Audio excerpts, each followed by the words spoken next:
Hello, hello, my friends. It is Hondo, and welcome back to the Knights of the Nerd Republic. You know what to do, and stay profitable.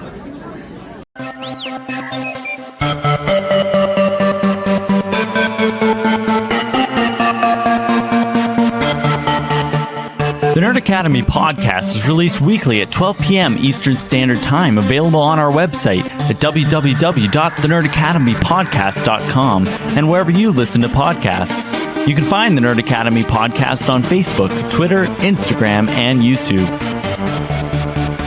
You can also help support the show by going to patreon.com/The Nerd Academy podcast, where every donation allows us to bring you more exciting content every week.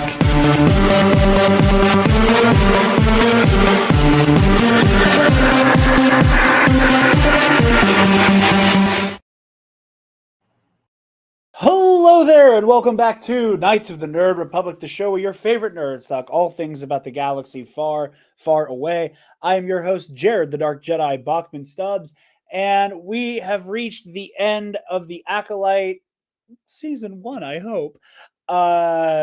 This finale was a lot. That's kind of the only thing I can say without spoiling everything. This is going to be a very much a spoiler cast, as it always is around here. So if you haven't seen the episode, you've been warned.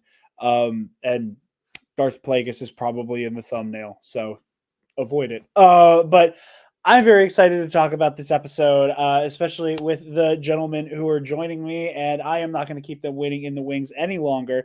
These are two of my favorite people on Star Wars TikTok. Star Wars, every part of social media is a fucking cesspool. But these two gents make a platform that has accidentally dedicated itself to not very thorough discussion, having very, very insightful, brilliant conversations. So I'd like to introduce, returning to the show, Darth Choco and his co-host Element 7 of Dyad and the Force. Hello, gentlemen. Hello. Hello there. Obviously, as I said, not just on TikTok, you guys have your podcast, Dyad and the Force, which I've gotten to catch a good bit of. You guys, again, you're both brilliant on your own, and then you come together as like a Star Wars Voltron of just good fucking conversations. I'm trying to picture a two-person Voltron now, and it's weird. It's I guess a Dragon Ball Fusion legs. would have been more apt, but It's just robot pants. It's just robot pants. Or is that the horse? Who's the front? Who's the back? But yeah, I'm very excited to have you guys on. Like I said, the full set finally. Absolutely, it's a pleasure being here. Thanks for having us. Of course. Yeah. Also, thank you. Recently there was a weird comment section, and you were a shining light of joy. Of like, it's just like someone with some type of reason and logic. This is wild, and I was like, of course it's Jarod. I try not to get too mean in the comments. I like there's a part of me that's like, no, we need to have insightful conversations, and then I see people just shit out of their word hole online, and I'm just beside myself, where I'm like, there's no way you actually thought what you just said made fucking sense. I've been grappling with this show. I really have loved the Acolyte, and the finale left me feeling a lot of complicated feelings, but like I am truly becoming exhausted with a very specific strain of discourse that is everything everything bad, ruins George's vision, which is just that will never not be a hilarious critique to make of anything. My favorite is when they say George is rolling in his grave, and you're like, he's alive. He's sleeping on a bed of $4 billion. I don't know what to tell you. Yeah, he's drinking all the Diet Coke and eating all the Sbarro $4 billion can give you. Sbarro, man, that's a freaking deep cut. Oh, Sbarro now. Dude, I love that. Don't, Pep. Treat yourself better. That's fucking ketchup on cardboard. That's a deep Um, cut for a reason. as everybody avoids it. But yeah, but there's this very specific strain of discourse that started during Andor, and I will never not fucking hate it. Where it is again, it is the brain dead like fandom menace. I get all my knowledge of Star Wars and all of my opinions from Star Wars from people who I'm convinced have never read a book, not just a Star Wars book, they just can't fucking read. Um, and all of the like bigoted dog whistles and shit. So there's that chunk of people, morons, and then there's the like Star Wars isn't adult until it's like really depressing and there's like hookers and blow and we're shooting cops. And that's when Star Wars is smart and has something to say. Like, and I want to say this as respectfully as I can. The moment I hear somebody use a phrase like smashing their action figures together is one of the moments that I kind of shut off and like lose my ability to engage in good faith. Like it's a criticism I hate, where and again, it's one of those things where it's like, yes, I understand that Andor and the Acolyte might be Star Wars TV that is on the more mature side. I'm not going to argue with you on that. But once we've reached the point where it's Andor, the Acolyte, and then the Baby Yoda show that's all about smashing your action figures together, and you can't look at the Mandalorian and go, "Oh, like this is a show about like a diaspora culture that's been shattered by war, and is like going through this constant state of like rediscovering what its culture actually stands for, while you have all these bad actors trying to hijack it and making peace with like religious fundamentalism, and how like sometimes you can find peace in that, sometimes it's really abusive, and sometimes people lose their way and find their way home. Like if you've watched the Mandalorian, all you take away from it is Baby Yoda show, CGI Luke, and like can't engage with the themes because Baby Yoda show. But you need Star Wars to outwardly say like you need it to explicitly say fascism bad for it to be intelligent. Mm. I Yeah, think okay. maybe you Now needed I to tell follow you you. that. And there's like like Andor is the best like Andor saved a kitten from a tree. Andor saved my mom. Like there's that discourse has been driving me crazy, and it's been happening with the Acolyte, and I've just been so glad to see folks like you guys just keep your head above the water with just the stupid fucking conversations. Um Yeah, it's to me it's strange because it feels like a lane that people pick before deciding to talk about it. You know what I yeah, mean? Like I've already decided this is the best.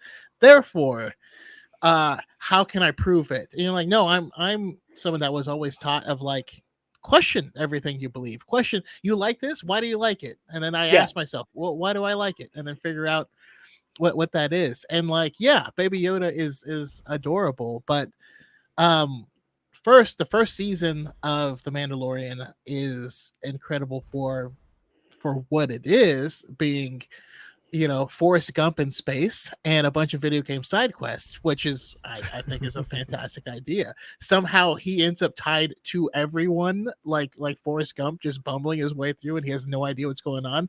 First of all, that's amazing, but also the fucking great. episode with with Space Boston. The second episode of Space Boston to me was one of the deepest episodes of anything, where he made him question like, you can't take off the helmet or people can't see your face, or have you actually considered this and what does that mean? Um yeah, there's I don't know, there's layers, and it feels weird to pigeonhole yourself in to like, no, I like this and not that. It's like, I love the Clone Wars, but a lot of the Clone Wars is garbage. But you know, that's okay. Yeah, Yeah, there seems to be a series of wrong things that are happening across fandoms, even. But with Star Wars in general, there seems to be a lack of appreciation for genre storytelling. There yes, seems to be a huge collective desire for conformity. Where it's not even about whether you like or dislike something, right? It's the egregious notion that you don't share that opinion. So we'll have problems across our videos where, and this is why I choose to engage in the contents of the projects rather than focus on the critical aspects of it, because that stuff will always be opinionated Yeah. and there will always be a disagreement. And so I like to talk about the lore. I like to talk about the story and what happened in the episode rather than did this episode critically reach me from a writing standpoint.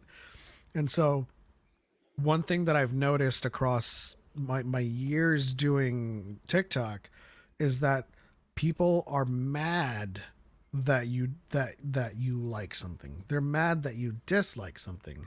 It's not about the disagreement anymore. It's about the fact that you are not of the ilk, so to speak. So like a comment that I'll get is how can you defend this show? And it's not even the fact that I'm defending anything. It's the fact that just accept that I like it and move on, you know? But a lot of these people want everyone to operate from the same page and conform to the same opinion, and that's why we always see them appeal to the majority in their comments. Oh, the rest of us know this show is bad. Why do you need the rest of us? Why can't you just have your opinion and share that opinion as an individual? Why do you need to appeal to this we or us true Star Wars fans know that this is bad or that this is good?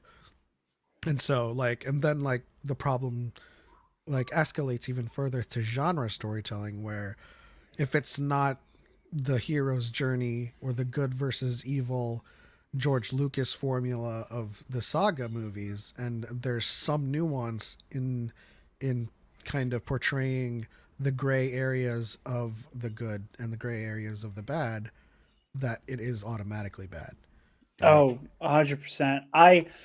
The amount of think pieces and amount of like really confident opinions I've seen that have been really disheartening and frustrating with this show, that are like, huzzah, there's finally a Star Wars that's brave enough to say that the Jedi suck, actually, is such a disservice to this show. It is such a disservice to this show. It like and again, Choco, like the video that you made about my comment replying to that one guy, where it's like, the Jedi used to be heroes and now Disney insists on telling us they're awful. Meanwhile, most of those pictures of those heroes are from Disney projects. But I don't know, fuck me, I guess. But He had Luke on both sides too. Yeah, That was so but like it is this really weird, like, we saw the Jedi fuck up in real time, and that means that the Jedi, throw the baby out with the bathwater, and it's like, that doesn't seem like what the show's saying. It's a I critique. And Yeah, I think a lot again, with nuance and media literacy, we need to be okay with these critiques. I'm the hugest, probably only second to Chaco and maybe Nat, but Jedi apologists. But we have to be okay with these mistakes. yeah. And I've seen the critique on X and on social media too, of the Jedi are supposed to be good heroes and composed and stuff. And they forget to mention that George Lucas started it. His portrayal of the Jedi in the prequel set the tone. They were highly entangled in politics. They were clouded. They were full of hubris, and they allowed a Sith Lord to take them down from underneath their feet, and that led to their downfall. Every single story beat prior to that has to lead to that. Yeah. So with the Acolyte, and even in the High Republic, you have to, as a writer, show those cracks forming. And so when we're dealing with the Acolyte and it's 100 years prior, and you're complaining that the writing is showing the cracks that lead to George Lucas's Jedi in the prequels, you have to put some onus on George Lucas, because that's the starting point that we were introduced to. Absolutely. And again, and I will throw my hat in on the Jedi apologist side of things. Like, I love the Jedi. I love everything they stand for. And it is that love of the order and everything they represent that has always had me, that has, for as long as I can remember, had the opinion of, here are where the Jedi are fucking up. This is why I want them to do better. And here are the here are the fault lines, like tracing the hubris and institutional decay of the prequel Jedi all the way to Luke's Jedi, and how Luke goes, "Oh, I see where I fucked up," and even he tries to throw the baby out with the bathwater, and then realizes, "No, wait a minute." The Jedi are a net good. We just need to improve and grow and stop resting on our laurels and not be so arrogant in our ability to be right simply by the virtue of we are the Jedi Order. That is, it's what makes discussing them fascinating. It has also allowed for me to engage in my favorite online bit of talking about how much I think Yoda is a dog shit fucking leader. Shouts out a Yoda apologist. I shouts out Alan over at Level Up Sabers, who puts up with my constant Yoda slander. It has not taken me to the mat for it, metaphorically or physically. Which, by the way, we are also big proponents of Alan and Level Up Savers. For instance, this beautiful gent right here. But yeah, my Satele in the vault is from Level Up too. So the way he is Pep is with Yoda, that's how I feel about Mace Windu. Mace Windu be catching strays from no goddamn where. Dude, you and me both. I like I will fucking die before I will let somebody get away with saying some like just bizarre fuck shit about Mace Windu. Like it is like Mace Windu truly. And I mean this with my whole chest. I do not think there is a single Star Wars character more misunderstood than Mace Windu, like by a country fucking mile. Between all of the like Mace is this cruel asshole, hard ass who doesn't really care about anybody and is too arrogant, and all the way up to, did you know, like fucking TikTok video with AI images and an AI voice going, did you know that Mace Windu secretly tapped into the power of the dark side? And it makes me want to run into fucking traffic every time. Yeah. Like, I do not think there is a Star Wars character more fundamentally misunderstood than Mace Windu, followed closely by Luke Skywalker and Revan. Like, I think I'd add Yoda to that list. I understand him perfectly. That's why I fucking hate him. I'll take you to task on that one. But this is the nuance, this is the good faith, and these are the critical conversations that we need to have, just as apologists and as people who have favorite characters. There are even people whose favorite character is Anakin, and we can point to several flaws and mistakes and crimes even, but as not my perfect Anakin.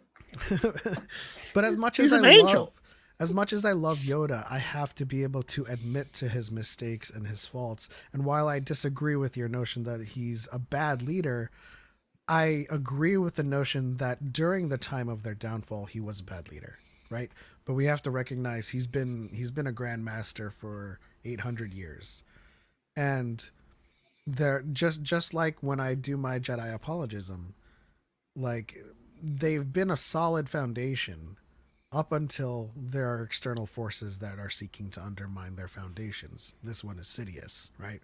And so Yoda, Mace Windu, the rest of the Jedi Council, they're put to task because Sidious is putting them in all kinds of impossible scenarios. The choice of go to war or let the Republic fall, that's an impossible choice to make. So they because of their hubris, and by the way, the Sith have been extinct for a millennium. That's not a statement of fact. That's a statement of hubris. Yeah. And so when we realize that they've been... I'd rather die than hear anyone honestly say that again. It's been, oh my God. I'm sorry. I can't.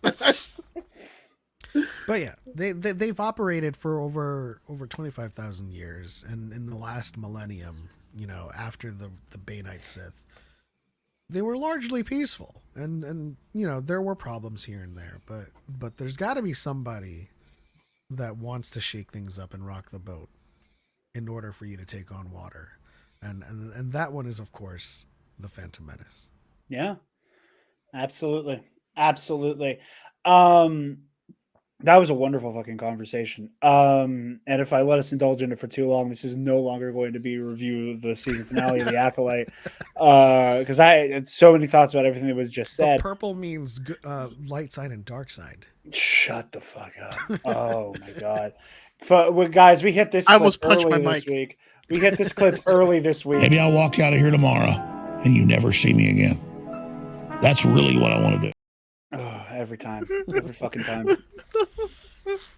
How are you guys feeling about Acolyte up to this point? Just individually, personally, with your experience with the show, and then kind of coming off the heels of this finale. Choco, I'll throw to you first, bud. Yeah, so for me, I've been enjoying the ride. I love mystery shows. I love this unfolding, and I love shows that play around with perspective, right? Because I think that is, I don't know, that's just so interesting to me because when you hear something from someone else's perspective and you realize that you've both been looking at the same exact thing, but you've seen something different. It's like if you're standing next to a Pontiac Aztec, if someone's in the front and in the back, they think it's two different cars because that thing is disgusting and a horrific creation that should be destroyed. I don't know why I'm throwing in Pontiac Aztec slander, but I hate that goddamn car. That was wildly fucking specific, and maybe you need to unpack some shit about a Pontiac Aztec. He took a left turn down a very specific road that we didn't know about. But overall, I give the series an 8 out of 10. I think it did what it needed to do. I keep hearing complaints about the writing, but every time I ask people, what was your writing complaints? It's never about writing ever. I actually think the writing was actually pretty strong. I think the weakest written episode was actually the finale, in my opinion, because I still don't. The space chase scene still bothers me. Because it was incoherent. It's kind of incoherent. Yeah, and Star Wars has been doing this thing where I feel like I do feel like George is more explicit with his messaging with like what's good and what's bad, and I feel like there's a good portion of the community whose personal ideologies align with the bad stuff, and so the show doesn't want to call them out specifically. But that's that's besides the point. So there's some of that was just a little weird for me, but I I loved what it did. I loved it. It was clearly created by people who love Star Wars and people who love every part of Star Wars. I love the Mandalorian. You can tell that everyone making the Mandalorian is primarily fans of the original trilogy, and then when Dave gets an episode, it's a Clone Wars episode, and that's okay. But the Acolyte tied in all of Star Wars. It blended past and future and legends, and there was just a lot of love, and everything about the Acolyte was earned on the merit of the Acolyte. Even the final episode gave us 2 cameos, but even those didn't undermine the message. Even those didn't require. It didn't require anything else, and my mind goes straight to Ahsoka, with the Anakin episodes and her getting some type of catharsis that wasn't earned by the show Ahsoka. That's earned by if you watch all of Clone Wars and you understood her relationship with Anakin, that she got some catharsis there. That wasn't part of the show, so it wasn't earned there. Everything that the Acolyte did, it earned itself, and I absolutely want a season 2, but I would also settle for letting Leslie Headland take on a movie or take on another story. I need her working in Star Wars more, because the more I hear her talk about it, man, she's She's in it. She gets I've it. had some She fucking gets it. yeah. I've had some issues with certain acting choices, pieces of dialogue here and there. Nothing catastrophic. Again, 8 out of 10, and I think largely it has nailed the landing, and I think that's been something impressive to see from any Disney Plus project. But now that I think about it, the last few projects, Andor nailed the landing, Bad Batch amazing landing. Considering what the show built to for the end, and I think this stuck it as well. I think they've been putting together a solid track record for sticking to landing. Hell yeah. Hell yeah. Pep, how are you feeling, bud? I'm very much on the same track. I gave the entire show an 8 out of 10. I think what Choco says for the most part is definitely. I mean, we're not a dyad for no reason. A lot of the times people have difficulty articulating their criticisms, and for the most part, I agree with most of them, just not in their terminology. So a lot of my problems with the Acolyte was with pacing. Obviously, I need longer episodes. I need a longer season just so we can live with moments a lot longer. Because there were some points in the show where there was some pretty deep emotional connections happening, but it cut to a wipe, and that's primarily because the show needed to get a move on, and I hate when creative is stifled in that way, when they have to fall in between time slots and they have to meet episode length mandates. In terms of the writing, I don't think a lot of the writing was any large issue with me.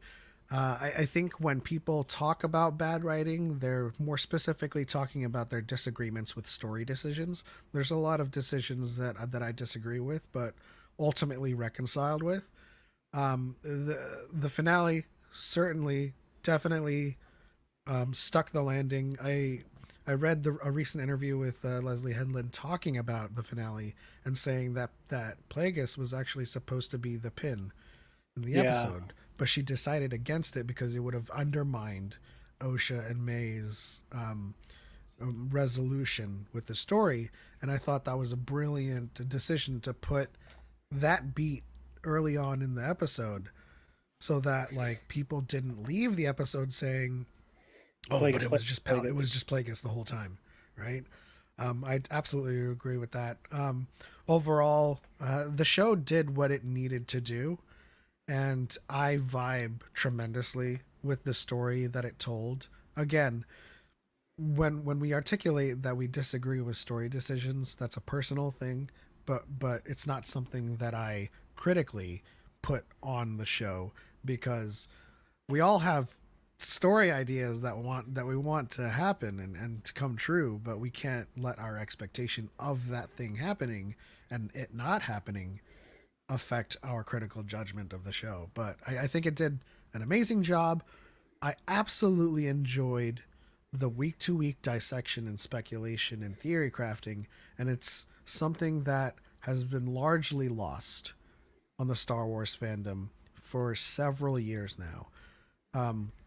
The critical consumption of these projects has been shallow, surface level, and part of the reason, and I'll name drop here, part of the reason I followed Star Wars Theory back in the day was because he was making theories, right? And then I started my own YouTube channel to put forth those theories, and I got my first viral video doing Rey as a Kenobi.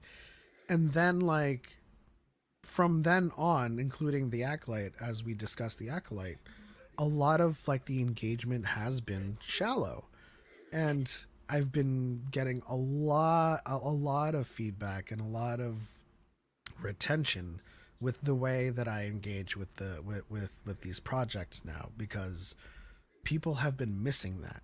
Nobody theory crafts anymore. And I've theory crafted so much from this show than I have ever theory crafted, including the Andor and the Bad Batch. Andor was like, oh, what's gonna happen next? but my level of theory crafting for the show extends far beyond into the future, and that's something that I enjoy, something that's been missing in the Star Wars fandom, and we need to return to that specific time where we were wondering, you know. I agree with you Yeah. on that sense of wonder. I also think, and this is a credit to both of you, I think that the reason why the theory crafting of it has been so much fun for you guys specifically, you in particular, Pap, is that you're engaging with the media critically. Not and again, not in like critically in terms of like, oh, I'm picking it apart to criticize it, but like again, because you guys both are engaged and are like, okay, what is this story trying to tell, or what's the story trying to tell me? That you are able to then become so enveloped in what the show is trying to say that you're then trying to like finish the sentence, that you've been listening enough to know, oh, this might be the next word coming up. And that's a big thing for theory crafting I've been enjoying. People who are loyal Nerd Academy viewers know, over at the Mitch 692 channel, I'm doing a show over with Mitch Gosling, all about him taking me through Neon Genesis Evangelion for the first time, episode by episode.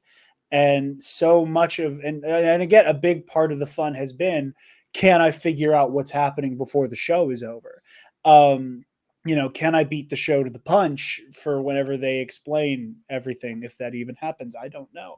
I'm only It's halfway anime. through. They'll explain everything that happens. Yeah. But I mean, I almost want to challenge you on once you finish it, of course. I want you to do the same thing, but have Pep take you through Zega Pain. Ooh, that's good. I've already bit off more Yeah. than I could chew with Pro and Noob. Pro and Noob has been a humbling fucking experience. Do you But enjoy cerebral things? I love cerebral things. I think you would absolutely enjoy Zegapain. It's only 24 episodes, so it's not this kind of serialized, you've got 500 episodes to go. Like Yeah. it really is a bite-sized version of I'll say Doctor Who, but it's not the same as Doctor Who, but it has the same kind of like far-reaching notions and cerebral aspects of psychology that you would definitely I would definitely be interested to hear your thoughts as you went episode to episode. I will have to put that on the list. But yeah, I think that is what has made it so engaging, is that, like, again, the best theory crafting predictions and stuff, I think, are always rooted in trying to understand motif and theme. The every theory I have had about this show has come back to the central conceit of, themes about choice and autonomy, themes about um truth, and how sometimes just simply telling the truth is not sufficient, and how we cling to better realities than the one we actually have, because they bring us more comfort than the truth. With Point this of view. the point of view, yeah. That's a great quote. Somebody should put that in a Star Wars movie. Like a lot of those themes are like what I had been like repeatedly coming back to. And by the time I get to the end of the show, I find myself challenged again. I remember I talked about this a lot when the third episode came out. I was so like I wanted this show to be a full-throated, the Jedi are flawed but worth fighting for, to be the end result. That it took me a good 30 minutes after watching the show to realize that as the story is told in episode 3 is not the complete picture. Because I came away with it going, oh, like, this is so exculpatory for the Jedi. And, yeah, they overstep their bounds a little bit here and there. And some of the language they're using is super condescending. And you see that hubris. But I was like, but at the end of the day, like, Soul swooped in and he saved his fucking kid and he's doing the best that he can. And everyone's, that I very much came away with it, like, oh, like, look at all these dead witches. clearly nothing happened to them that would have anything to do with the Jedi. And then 30 minutes later, as I'm getting ready to do my like after show live stream, I'm like, none of those bodies were charred. None of them were burnt to Yeah. death. Oh God, Mother Anastasia definitely died to a lightsaber wound. Fuck. And I'm like, and I came out the other side of this episode, and again, and I think that as unsatisfying as this might be as like a review and a discussion about the season finale of a show, what I hope is the season finale is that I do truly think a lot of how I feel about this episode is going to be dictated by if there is future storytelling from these characters to come. Because here's a specific point that I want to cling to in what you just said about Anasaia's death. And a lot of people, this is the nuance that we need, right? A lot of people are then quick to paint Soul as evil, as having murdered in cold blood. But we still don't know what ascension means. Yeah. And if we think about the possibility that those two girls would have lost their agency, at most their lives, in this ascension, then you start to think maybe Soul was right in his conviction that he was defending the children. And he still, like, you know, in the finale, I still think what I did was right.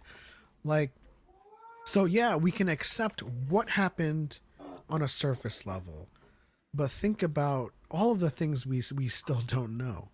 So if the ascension were to cost them their lives, Yeah. he may have saved them. He may have, you know, and it's very complicated. Like Soul stood defiant at the end in many ways, and that shocked me.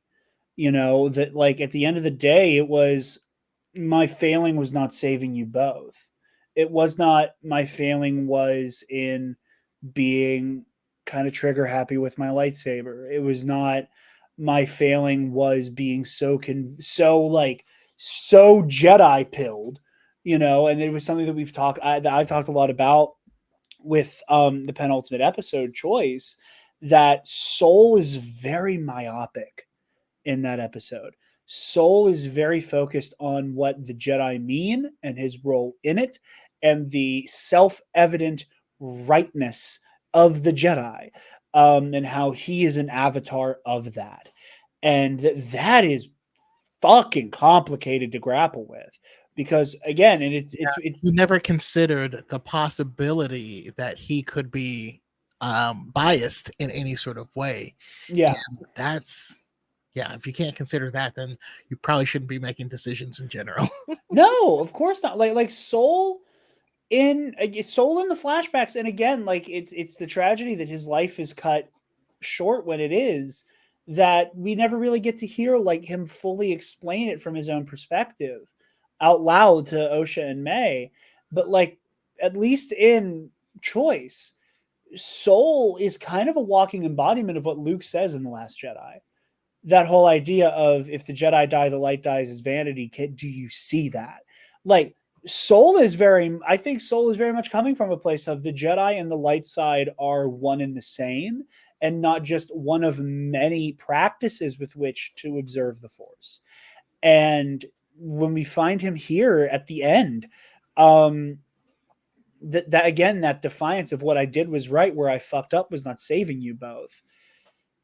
That's heavy. That's a lot. And I think part of that from Soul's end, I think part of that's denial. I think part of that's fear. You know, I think that Soul, for the first time ever, said everything that happened out loud and came to grips with it. And at that moment began to get cold feet and had that moment of, but yeah, I did it, but it was right, actually, in the same way. Like we see in the real world all the time, people who are unimpeachably shown proof that, hey, you may have fucked up. And instead of hearing it, instead of like, you know, wanting to approach the situation in good faith, doesn't say Soul isn't in good faith necessarily, but like in the real world, that you have that immediate knee-jerk reaction of, no, I'm going to double down and I'm going to triple down, I'm going to quadruple down. And by the time I'm willing to listen. I am so fortified in the opinion I convinced myself I have that I can't turn back now. And I think Soul was kind of in the early stages of that, where he's like, "Oh, what I did was right," Yeah. and it's He like, was, was yeah. it? Well, Was it? Because look at the body count. You know that. This is what I love about the show's writing. And this is a good example of great writing that I don't think most people have picked up on. Soul was in denial but stood in defiance of his own actions. Because from the very first episode, Indara says, Jedi don't attack the unarmed. And May is like, yes, you do. And then when we get to the episode where he is confronted with Chimere, and Osha's like, Soul, no. And he has to disengage and say, the Jedi don't attack the unarmed. It's all because he attacked someone unarmed. Yeah. yeah. I mean, another testament to the writing is just very first episode. Your eyes can deceive you. Don't trust them. And I've that been was coming his back to whole that thing every fucking throughout. review, Choco. Every motherfucking review, I've been coming back to that. It's so good. And and going back to him standing defiant at the end, I mean, I do think it was a portion of that, because I do think he built himself. He built his image of himself on this faulty brick that was, I did the right thing. I did the right thing. I did the right thing. I can't think about it now. I did the right thing, And if you remove that piece, it's like a game of Jenga. And that's why at the end he's like, you know what? It's okay. Like I can't pick up the pieces when this is done. At the same time though, and I say this for the community at large, for the love of God, remember that the characters are not watching the show. Yeah. We saw episode 7. Soul did not see that episode. You know what I mean? Like we Soul didn't see episode 3. So while our perspective of his actions changed drastically after watching that episode, that wouldn't change Soul's opinion on anything, because he didn't watch that episode. Yeah. This goes back to Yord. I say this goes again. Back to the discourse around Charlie Bennett and Yord. It's like we had a lot of people saying the actors should be fans of the franchise. Like, no, he's not playing a fan. He's playing a Jedi. Yeah. Oh, yeah. I mean, honestly, though, I will bet any amount of money he is a fan, and he literally just misspoke. Like, I have misspoken. I called my queen Saba 17. I called her. Well, now I can only, she's a bear bell, but I think I called her the same thing as Dexter Jetster, which, yeah, I call her Basilisk, because that's like the name of a real life lizard that runs on water. Anyways, people say the wrong thing sometimes, and that's okay, But one of the things I have been coming back to is Vernestra at the end, because I've been seeing a lot of hate for her cover up. But the question I keep asking myself is, how much did Vernestra actually know, and how much can she prove? Because those are very important things when you are investigating a crime. The whole thing, the whole impetus of the whole show is that Jedi being murdered. They find out it's May, and it's a mission to bring May in. At the end, Soul's dead, but they bring in May. From a Jedi perspective, from an investigatory lens, that's case closed. That you got your culprit, that you saw, that you have an eyewitness of the first murder. She did the second murder. You almost caught her. Was there a cover up? Yes, there was a cover up. Vernestra did not. She sent her Padawan, couldn't find him, didn't see him, has no evidence, no way to prove that he was there. She knows that there's more to this than she can prove, right? She knows there's more going on. I don't think for a brief second she truly believes that Soul did all of this stuff. No, of course not. But at the same time, what does she actually know? She got echoes of a fight happened there. Also, a fight happened 16 years ago. I don't know that she could differentiate between the two, to be honest. But in that moment, and especially when she goes back to the Senate, yeah, we have the culprit. We have an explanation that lines up with all the facts. What do we do? And I think that's why she went and spoke to Yoda at the end. I think that's opens the her to do her own personal investigation, and I believe this is the absolute perfect thing to do to bring it to a second season. Right, the first season, like this whole thing is a math equation, and the first season was solving the bit that's in parentheses. And now that we've solved that, I like that bit, a lot. Yeah. well, now it's like, well, okay, but what's Kaimu's story with Vernestra, and how does that play into the whole thing? I think it was just really well done. I think the writing was really good, even if some of the performances fell short in a few places. Absolutely, and that's totally valid. I find myself again with the soul of it all in the cover up, and I went into this show saying like there's going to be a cover up, like this is going to result in shit getting swept under the rug, and I think that on the soul end of things, so much of the tragedy there again stands defiant, stands his ground, and that includes, I think, this.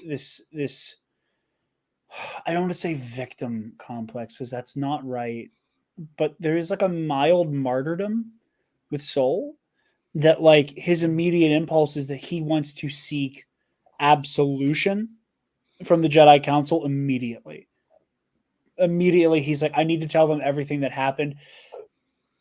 Pardon me, I keep hiccuping because he knows how that's going to end with you're probably going to be in trouble, but it's a room full of wizened Jedi masters. They'll understand that like sometimes shit happens, and things get out of control, and you acted too hastily, and you'll be able to sort this out.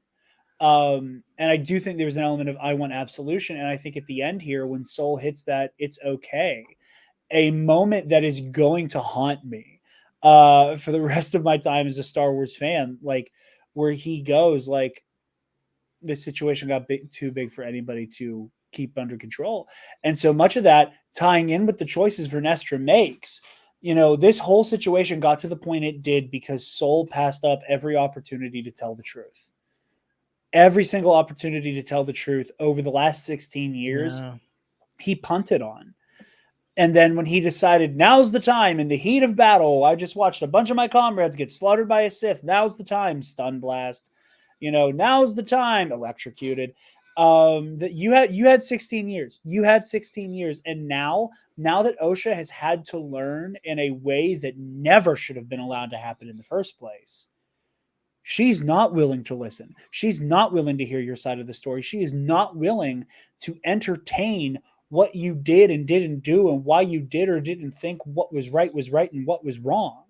None of that fucking matters. All she knows right now is after everything she's had to endure, after the just cosmic fucked upness of the way she was reunited with her sister and having to like stare down the barrel of the dark side, down to the way that she was able to reconnect with the Force. Like that's one element I haven't seen people talking enough about was that, the way that she's kind of able to like refocus herself with the Force because she's put in this, this chamber of isolation with the Cortosis helmet, that like all of it comes rushing back and none of it is positive because everything is just her fighting back these negative emotions. And that comes to a head with all she had to hear was Soul say, yeah, I killed your mom. And 16 years of actively telling, untrue things to her and lying by omission. And, from a certain point of view of it all, that, yeah, like you fucked up because you did not take the chance to tell her the truth when she didn't have you at lightsaber and force choke point.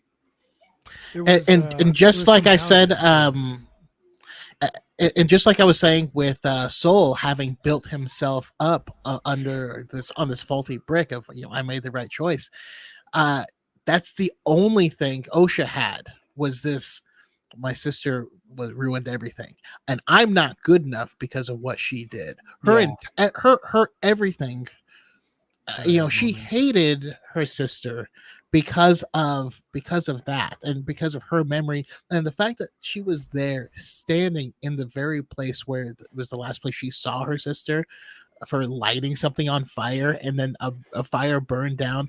The fact she was standing there and then finding out everything that my entire life has been built upon as a Jedi, as a person, this has all been a lie. And then also but right before that, to make things worse, she's been having trouble accessing the Force the way she was taught. Yeah. But she was told there's another way, through these emotions. Well, now that's become a wellspring. And like, yeah, I mean, that moment would have hit me a lot more solemnly had I not had a raging Star Wars lore erection of her bleeding the lightsaber crystal. We'll go back to that. We will Um, definitely come back to that because that is a specific moment I want to unpack thematically as well. okay, Yeah, I do want to say that was a huge Dyad moment because that's what I was about to say. Like this whole thing was compounded by her failure or the thought that she was a failure. Yes. And that verbal distinction you just made is so important. Because unfortunately, and again, I said before, and I will continue to say, the Sith have never had a better spokesman than fucking the Stranger, man. Like they have never had somebody who was as good at calling into question everything you think and believe. And I find it really compelling the way, and this is conjecture on my part, so the stranger's whole thing about like, no, like I'm not reading your mind. I can't. I think that's horseshit. I think it's horseshit. I think he was in there the whole time. I think he was picking apart the things that he knew he could gain. I think it's why he name drops the power of two. I fundamentally believe, or maybe he knew that bit of knowledge from May, whatever.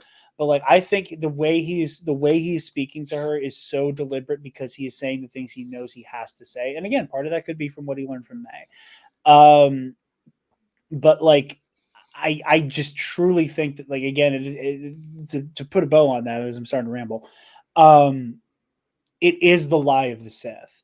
It is the convenient way that you can kind of, if you squint, the Sith are right, kind of thing. Like, like if you squint and you cover up one eye and you squint really hard with the one that's open, the Sith ideology like makes sense actually until you realize that this whole ideology of freeing yourself and this whole philosophy of might makes right is the ultimate way to enslave yourself to yourself, and that there is no freedom there. It will always come I mean, back. he went. What were you saying? He went straight up like biblical Lucifer. You know what I mean? Of like Yeah. making himself an angel of light. And we got to see in, was that episode 6? He walks in there all tough wearing the black, and then he washes that off and walks out wearing like the soft linen, and he is a different entity in that point, saying exactly what she needs to hear. And I loved it so much because it was so reminiscent of Anakin, because Anakin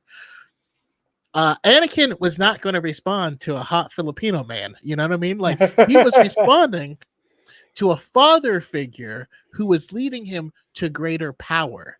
Right? Yeah, who's telling him, That's what "Hey, Anakin you're needed. right. Actually, don't listen to the people in power who are telling you that you're out of control. Listen to me, the guy who actually has more power, telling you that you've never actually made a bad decision in your life because you're that smart and that powerful and that good at being a Jedi. Actually, it's the same thing. They're only saying that because you're actually better than them at being a Jedi. You should tell them what to do. Maybe you will. And it's the same prescription. Same exact thing. Just each person needed something different. Yeah, it's the same prescription. Like if we take Mace Windu with Anakin, it's like all of the things he really really hates, and when we go read the books, like every time he talks to Mace, he thinks that Mace wants him to fail and he doesn't want him to be a successful Jedi. And then he goes to Palpatine and he's like, they don't trust you. And so, like, the same thing with Chimera and Osha, she feels like a failure. And the one thing that Chimera needs to tell her is, like, you're not a failure. You have to lose everything. And once you lose everything, that's when you're truly free. Yeah. Yeah. And I mean, and granted, like, we're talking about like the Sith, like capital S, capital L Sith Lords. But like, I think it's also something that I think is overlooked when it comes to Kylo Ren. There's just kind of like a mild non sequitur here, is that because so much of like tapping into the dark side is built around that, like like a certain amount of self-loathing. And that your biggest weakness on a character level is the thing that dominates your persona in the darkness. Um, with Maul, it's a need to serve and be useful. With Dooku, it is the paranoia of systems failing the everyman. With Anakin, it is the need to be able to save people. And with Ben Solo, it manifests in this very specific way, where it is this crippling relationship with legacy and this crippling relationship with what am I meant to be. And I think that, again, I think in a well-meaning way, Ben is kind of accidentally revealing all the shortcomings of the dark side with the "you're nothing, you're no one, but not to me." Is the, like, because in his mind that is such a freeing idea to him. What if I don't have to be the nephew of Luke Skywalker and the son of Han and Leia and the grandson of Darth Vader? What if I don't actually need to be those things? How much I envy you for that. That again, I just gotta say, like, reading The Rise of Kylo Ren, I cringe every time I get to the point where Snoke is physically embracing him, and he's like, "Well, what is your name?" And that's when he picks the name Kylo, which is a mixture of like Skywalker and like and Ben, and like it's a whole, but yeah, he wanted his own identity separate from them, and that's exactly what Snoke was trying to give him, while still trying to pimp him out as his heir great apparent to grandfather. Lord Vader. Yeah. Really, But he like hugs him. He hugs him in that comic, and it's the grossest thing to me because it's just disgusting. really quickly. Can we take a break for like 5 minutes? I have ribs in the oven and I miscalculated how it would intersect with this recording. All right, we're back. Ribs have been saved from the oven. But no, yeah, and again, like, bringing it back to the Vernestra cover up of it all, it is this continuation of these mistakes being made, and it is very indicative of, I again, as much as I love to hate on Yoda, like 40% for the bit, um, like that, like shit rolls downhill. Luke learned from Yoda and Obi-Wan, and I think Luke took a lot of that baggage that they had, and I think he learned for as many great lessons that he took away from them, that made him the incredible, like, Jedi that he is. He also took with that a lot of that rigidity, a lot of those preconceived notions about what the Jedi have to be, and not the idea that they must grow and evolve. And we see that with Grogu, that he is very much upfront, like kind of hitting Grogu with the Jedi Council little kid Anakin treatment, and not trying to like be more fluid with that. And we see that again happening with Vernestra, that it is that, we that they are too caught up in their own ways to recognize that they're fucking up, and that Vernestra is continuing the cycle that created this clusterfuck in the first place. I just really wish that, like, as a community, as people watching it, can we learn a lesson from this? From, you may have your heart in the right place, but what is the actions beget? Yeah. With what you are putting out into the world, what is that bringing back? And can you consider maybe maybe the approach is, and I'm not saying this for anyone specifically, for any specific situation. This is something I try to at least do myself and reflect on, like, uh, the decisions I make, how does that impact the world at large, and how does that reflect back on me? And I try to do the right thing, but am I doing it for the right reason? Like, I just feel like those are lessons that we should all just consider naturally, and maybe can uh learn, not only learn something from, but like learn how to respect others, because everyone else is also riding the same struggle bus, Yeah, absolutely. And I think that like reverence for like where other people are at is something that is also like kind of uh, tragically lost here. Because again, in the same way that Vernestra is kind of picking up the like I did a whoopsie baton from Soul, is continuing this, in the same way Soul was projecting a lot of his very well-meaning, very noble heart in the right place, believes he's doing the right thing ideas onto Osha, and how she represents a landmark discovery for the Jedi, and how she represents Soul passing on the self-evidently correct worldview of the Jedi. Vernestra kind of seems to be doing the same thing with May. Clearly she wants to help May. Clearly she wants to, in many ways, not just the literal recovery of the memories way, like make May whole again. And but in the process of that, it's also, I need you to help me find my fucking, fail son apprentice. That it is immediately again this like, I'm going to project onto you everything I feel I need to do in my title of Jedi. And again, coming from the right place, wants to do the right thing 1,000%. I do not see any malice or ulterior motive from Vernestra. I do see again kind of that myopic knee jerk from her, in the same way that, again, above all things, like everything else be damned, Vernestra is concerned first and foremost with the image and reputation of the Jedi, because she understands that if the Jedi are called into question, that is that I don't think she and a lot of other people are ready to accept that question, and are ready to try to answer it on the merit, because it is just a way of life for them and not a question worth asking. And I say that again as somebody like shouts out to Force Center, like hashtag justice for the Jedi. I live and breathe that shit. Justice for the Jedi all day. They need to earn that reputation at the end of the day, though. I actually Yeah, want I think. to push back on that notion a little bit. Please. I don't think there is. I don't think there is an air of optics with Vernestra and her concerns. I think she totally recognizes the Senate trying to push really, really hard into kind of this almost Avengers Sokovian Accord situation. And she recognizes how that could result in a great many wrong things happening. And it's not about how the Jedi look. It's how she can avoid the politics from entering into the Jedi.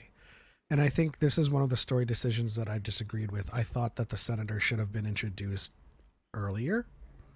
I'm with that. And those kind of political stakes introduced a little bit more, rather than kind of keeping it at a ground level. Let's keep this from the High Council. When in actuality, she's like, let's keep this from, because it was there. It was in the dialogue. Let's keep this from the High Council because they'd be obligated to tell the Senate. So it was there. I would have loved to see Harewood earlier and presenting that very tangible kind of foil for Vernestra, and but also to add on to that, the reason why I think it's less about the optics of the Jedi and more about trying to keep the Senate and the politics out of it is because she's actually doing the right thing with May, because this isn't something that she wanted to happen. but it happened. She's been reset to her 8-year-old self. So instead of keeping everything from May in which what happened with Osha, she's telling her everything that happened right from the moment where psychologically she is in that moment.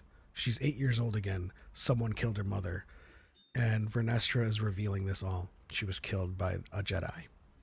Who's my friend, and in that way, it's kind of serendipitous that they wiped her mind up to this point, kind of provided her with like a soft reset.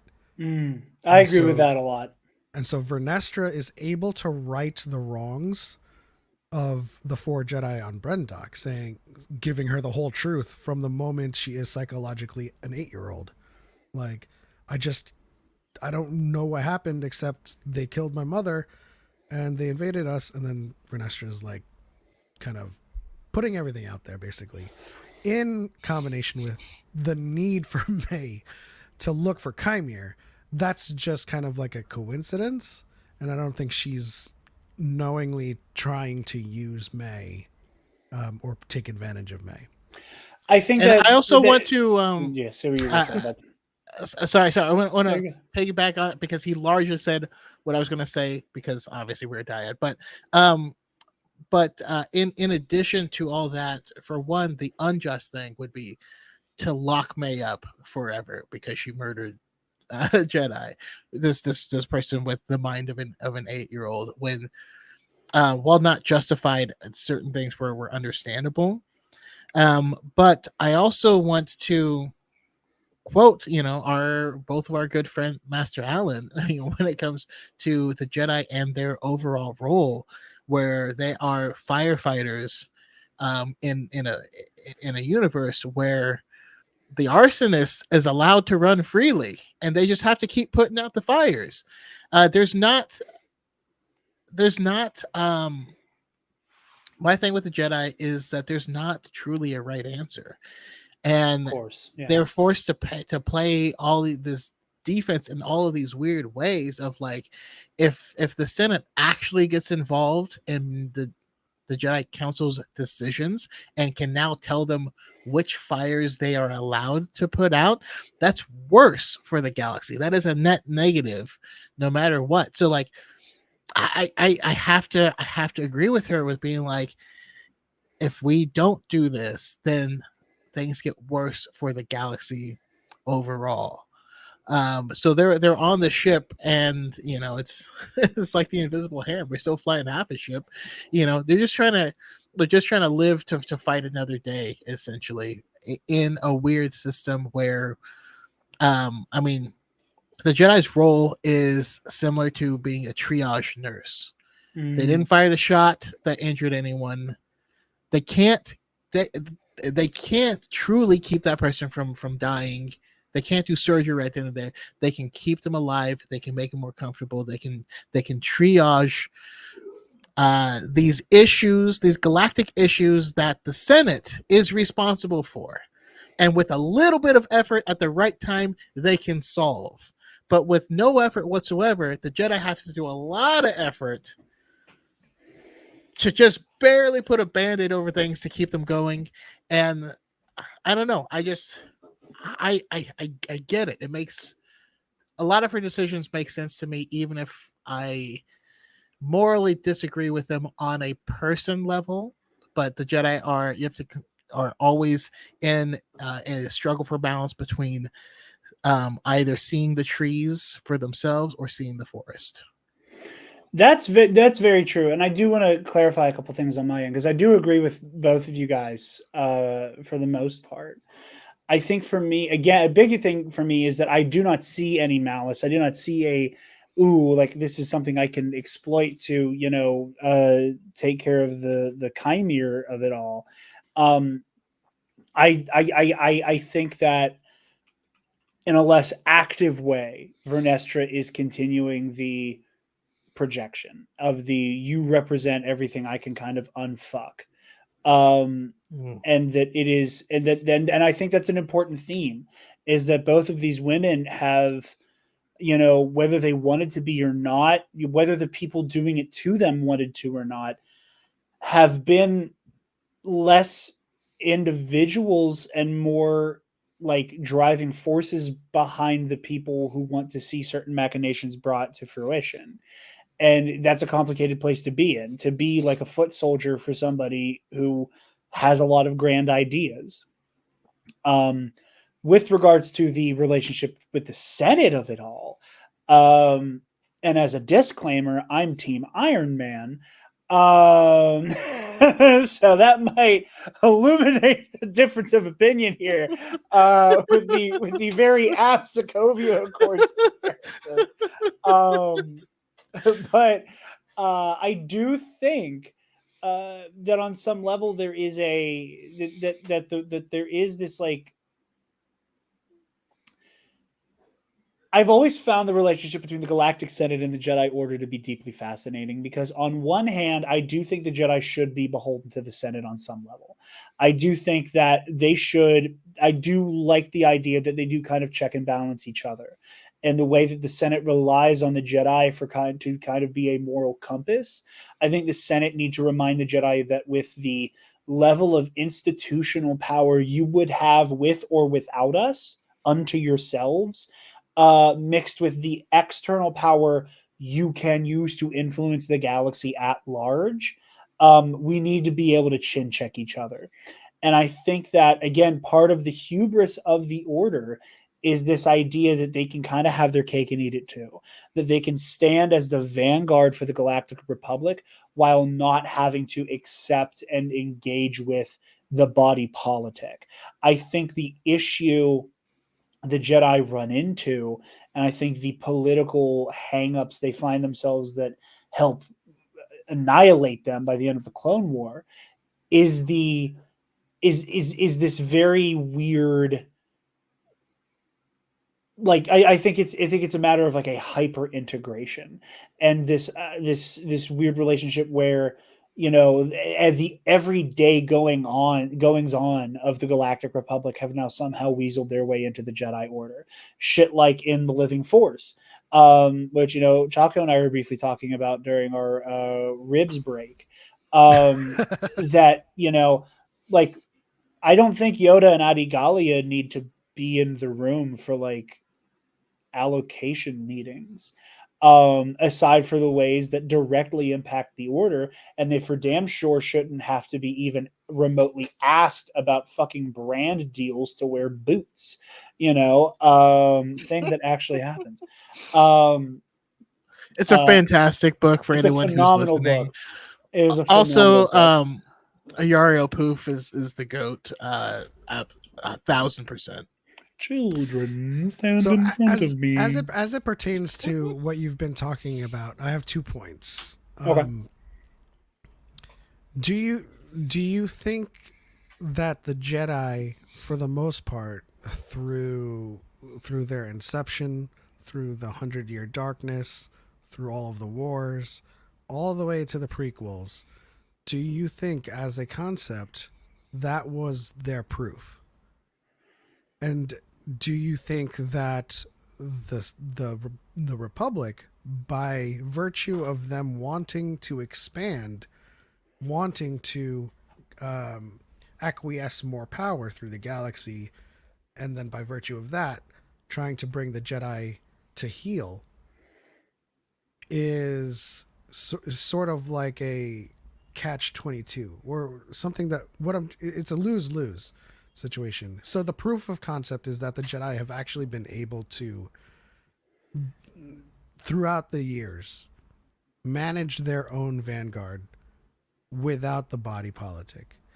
But then here comes the Republic wanting to expand into the outer regions, wanting to gain more unity, and thus needing the Jedi to come into the fold more, is what caused them to lose their ability to self-manage. Second point, Chaco has an awesome question that he asks to everyone that I would love your answer to, is if that and then, what role should they play in the galaxy? So I apologize that this might be a rambly answer. I think that the great failing of the Jedi of the prequel Clone War era is that as an institution, I think they forgot that the Jedi code, the Jedi philosophy is not something that can be achieved and you've like platinumed the game of being a Jedi. I think that on an individual level, a lot of Jedi understand that I can always be learning and doing better. I think that on an individual level, Master Yoda is great at teaching those lessons.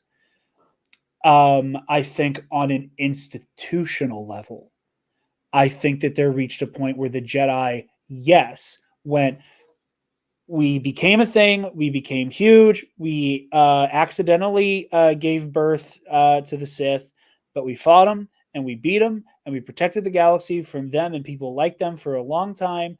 And then the Nile challenged us in an unprecedented, very specific way, and we fought them back and we helped expand the Republic and we did all of this and we platinumed being Jedi Knights. And I think that we are seeing in the same way that like the Acolyte is the end of the High Republic era. I think we are witnessing what that means, or we are seeing a lot of Jedi who think that as an institution they've reached their zenith. And I think a lot of that is because, and again, this is where my Yoda kind of shit the bed thing comes into play, that because they have such a great teacher on an individual level leading the order, that there is no way that they kind of forgot to keep those lessons in mind as a collective. And I think that the other issue is that the Republic, as a, for lack of a better term, secular institution, secular from the Force, did not demand the Jedi keep evolving, keep remembering that this is only as good as it can be aspirationally, that the Jedi Order is only as good as who is willing to understand that we can keep improving, and that the Galactic Republic, understandably, because they're not in the weeds philosophically with the Force and what it means to wield it and what it means to have a relationship with it, just wants a group of people with powers that they can feel safe knowing are going to cover their asses if shit goes left. And they did not demand better of the Jedi. And I think that they're kind of that a codependence developed in that relationship between the Senate and the Jedi, the Galactic Republic as a governmental body and the institution of the Jedi Order. And in terms of the if then what should their role be, not to kind of use a cop-out answer, the High Republic is the answer to that question. The answer to that question is that for the most part during the Nile conflict, the Jedi act autonomously with synchronicity with the Republic, that they are making independent decisions of each other while agreeing on a lot of the best courses of action. And I think the Republic and the Jedi Order equally trust the other to take the lead in certain circumstances. And I think that by the time of the prequels, there a weird resentful codependency has taken place where the Republic is freaked out by the idea of the Jedi acting just on their whims and doing whatever they want, because they have needs that need to be met. And the Jedi are frustrated that the Senate feels as though it can order them around. And I think that there is a very nebulous, healthy barrier that is there during the Lena So administration and the Nile conflict and the Jedi who are controlling the order at that time. That may be the best answer I've heard for this No, I actual find no question issue with it actually. And then the But you're first wrong. first part you said, I'm used to hearing that. the first part of what you said, all I was hearing is Elden Ring. The Jedi beat Elden Ring. They New Game Plus it 7 times. And then the Erd Tree DLC came out. And they were like, this is too hard.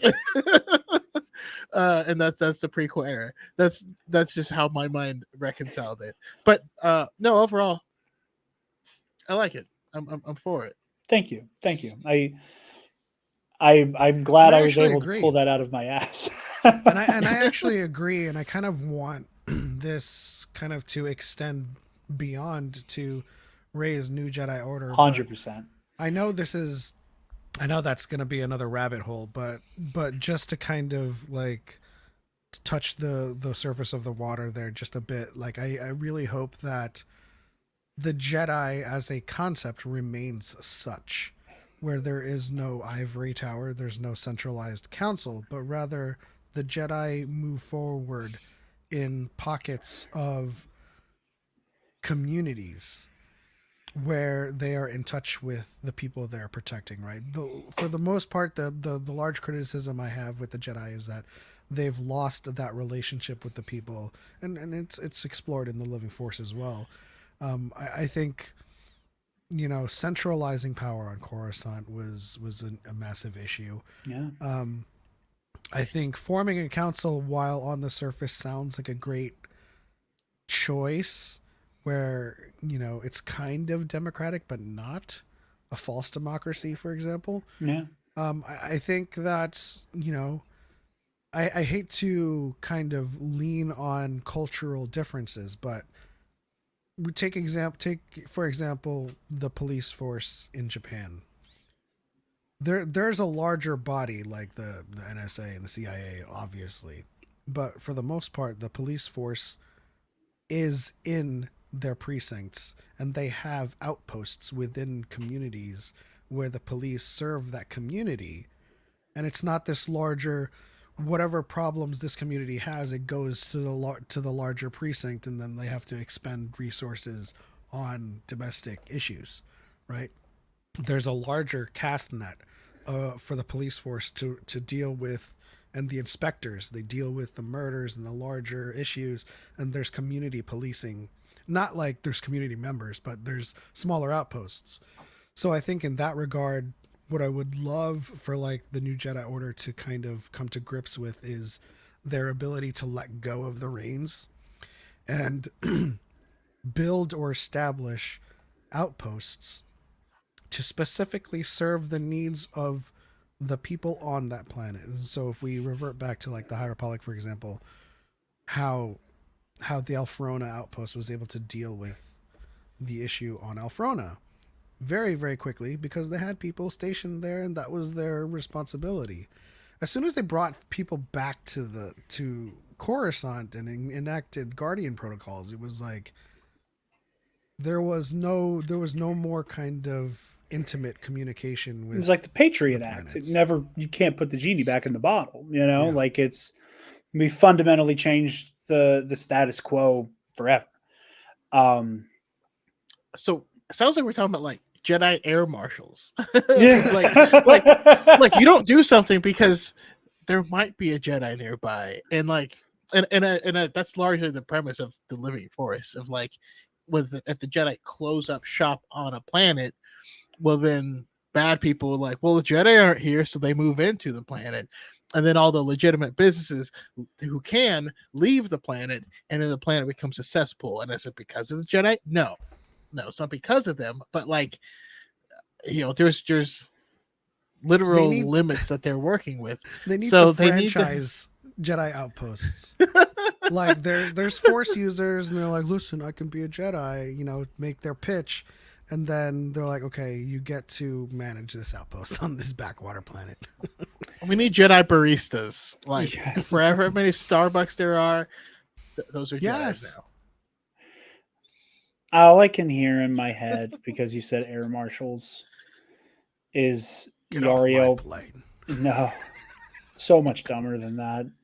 Is fucking Yariel Poof. You're passenger 57, but it's Yariel Poof. Just all I can hear is always bet on Poof. That's all I can hear in my mind. But no, and you did even this conversation, you know, towards like the Osha and Chimera of it all. You know, this like, which I have a question about, but what's that? go ahead. What's your question? I mean, are we? Is this enemies to lovers? Are they banging? Is that weird? He wants to be her teacher. Is that? And he's like holding her hand and stuff. Is that weird? Is that unethical? Listen, Do the Sith care about ethics? a quick interjection. If I were a Sith and I happened upon an apprentice that looked like Amanda Stenberg, I'd be going in on it too. What happens, man. To quote our esteemed senator, Mr. Binks, this is pretty hot.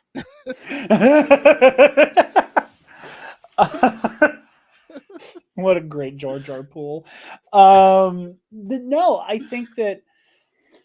Oh God, I think this is one of the things that I'm going to be really conflicted on for a long time. Is that like we truly have our dark side answer for "You failed, Your Highness. I am a Jedi like my father before me."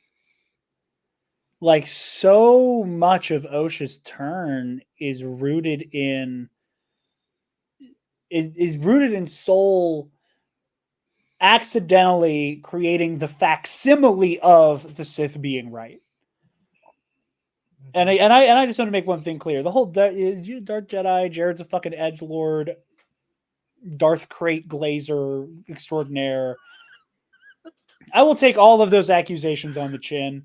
You're never going to catch me dead saying the Sith were right. Okay, that is why I put so many caveats. That's why I on appreciate that. you. Thank you. I mean, I'm Darth Choco. Yeah, I was going to and say people from are one, always like, from one person who has a name that Just trying to sounds diss cool all the because Darth, it's though. associated with the dark side. You know, from a dark Jedi to a Darth, I appreciate it. But If we want to point out an analog, I think that their relationship, although different in dynamic, might mirror something like Malgus and Alina. I see it.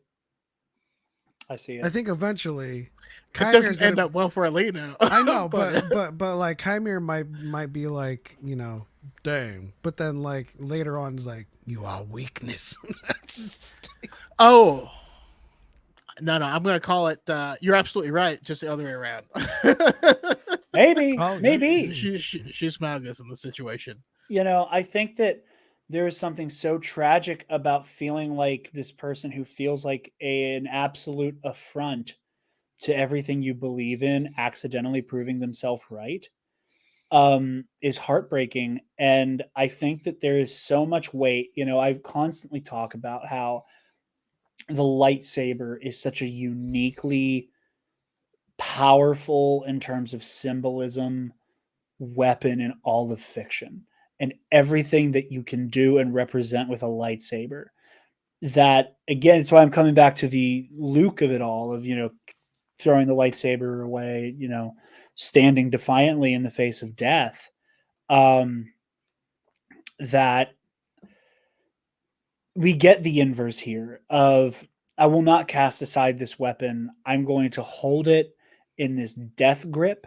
I'm going to hold this weapon in my hands that is this piece of physical evidence of the way you murdered and then lied to me about that murder for my entire fucking life. And the perversion of it, it is the representation that all, the path to hell is paved with good intentions. That, we watch Soul and his compassion, and again, he lied thinking that he could protect her from the insufficiency of honesty. And we watch a physical manifestation of Soul in the Force be corrupted by an ugly truth that this is what he did. And that visual, mixed with, again, the tragedy that Osha throughout the show tries to reconnect with the Force and tap into the power of the Force with altruism and protection and defense in mind, but because quicker, easier, more seductive, channeling that into rage for the easy answer is where she's able to tap back into the Force. That is so deeply fucking heartbreaking. and is something that like really shook me to my core. And it's why I again will say so much of how I feel about how this episode ends is going to be contingent on a season 2. Like, and again, maybe that's bad media analysis on my part, but like there is a part of me that like has been trying to come to grips with the absolute shell shock of this is our first like mainstream Star Wars story that does not have a happy ending. Yeah. That doesn't even have the glimmers of a happy ending. Like, look at every single Star Wars story. Look at every Star Wars story that does end with the bad guys winning. It ends with a glimmer of hope. It ends on an upshot. You know, Rogue One ends and it ends with death and destruction and desolation, but we end with the single last word of that movie is hope. And we as the audience know what is about to transpire in the next 2 hours in universe time. And Revenge of the Sith, we know Anakin will come home. The twins will be reunited. The Empire will fall. Like, we know, we just had our hearts broken, but we're able to cling to knowing that this will end on an upswing. Empire Strikes Back. We lost Han and Luke just had his whole reality shattered. But, you know, we have each other and we're going to save Han and we're going to figure this out. And this isn't the end. This doesn't have that. And then I made the mistake of like, 2 days later watching the season finale for The Boys. And then, Don't say I'm just anything yet. Don't say anything yet. I haven't watched the Boys finale yet. Yeah, I haven't watched Never it. mind. Never I mind. am on then. episode I 7. thought y'all are up on it. Oh, I gotta watch it tonight. But yeah, it is just so heavy. And again, like watching that crystal be a representation of like everything Soul wanted to stand for being laid bare for, that critical failure on his part that again came from a good place, came from that sense of nobility. At the end of the day, you know, you have to engage with the insufficiency of that honesty. You know, I think it's funny, you know, you guys are a dyad. Alden and I are a more chaotic dyad, and he and I, within an hour of each other, were comparing how this ends to the Dark Knight, or as I like to call it, the Midnight. Come at me, nerds. Batman Begins is the superior movie. And I like Dark Knight Rises more than the Dark Knight. But oh yeah, no, I don't agree with that. I that's hate that okay. movie so That's much. okay. I'm also from Pittsburgh, so maybe I that's thought part we were of it. fine. But I do in fact live in Gotham. But I think that this whole idea, like again, it's a very important theme, like the insufficiency of honesty. That like, you know, we need to be able to believe in something. If we all accept that there are certain things about Jedi ideology that let all of this fucking happen because of the individuals and how they engage with that ideology, a lot of what the Jedi think they stand for becomes hollow. And again, that's a failing on just the self-evidentiary element to it. But yeah, how are you guys feeling about Osha and the Stranger by the end here? I mean, I think this is something that we need. And it goes back to the argument or the premise that I proposed earlier in our conversation, which is, you know, this shift in storytelling, the evolution of storytelling of Star Wars, and that it's going away from the hero's journey. It's going away from the good versus evil as a literal black and white notion, and exploring the gray of it all. And I hate to say gray in any conversation that involves Star Wars, but especially with the fact that this show was pitched as an expansion on Sith ideology. It is the dark side. I think we need stories that don't have a happy ending for the sole purpose of telling the very cost of the dark side. I think given a season 2, we can explore all of what is fascinating about Chimere and Osha's relationship as a master and apprentice, where that goes, how Plagueis is involved in all of it. But I think we're going to have to adjust our lenses to consume this type of story that ends in tragedy and doesn't have a happy ending. I don't think The Acolyte ends with a season 2 or even a season 3 where there's a glimmer of hope. I think that in order to tell a story that is primarily of the dark side, you have to end with the very consequence of it. And wherever Chimera and Osha go from here, it's a bad place.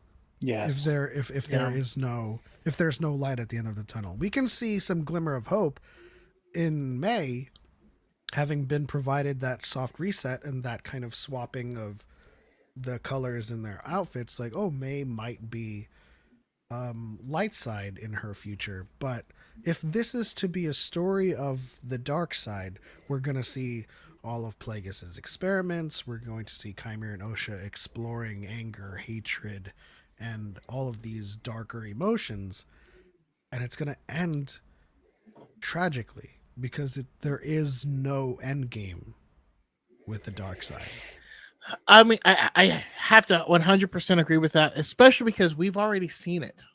That was May's whole existence. Who are May's friends? Who does May love? Who cares about her? Like, Chimera is going to kill her unless, if Osha didn't bargain with him. That's the end result of this relationship. And I love that it starts out with this like seduction, because that is going to go bad. It's going to go very, very bad. And it's going to end with one of them killing each other. I mean, we did have Plagueis, like the black guy with the yellow jacket, rubbing his hands in the background. I think he's looking for his next apprentice, but like that's just going to send them deeper down the rabbit hole. There, yeah, I fully agree.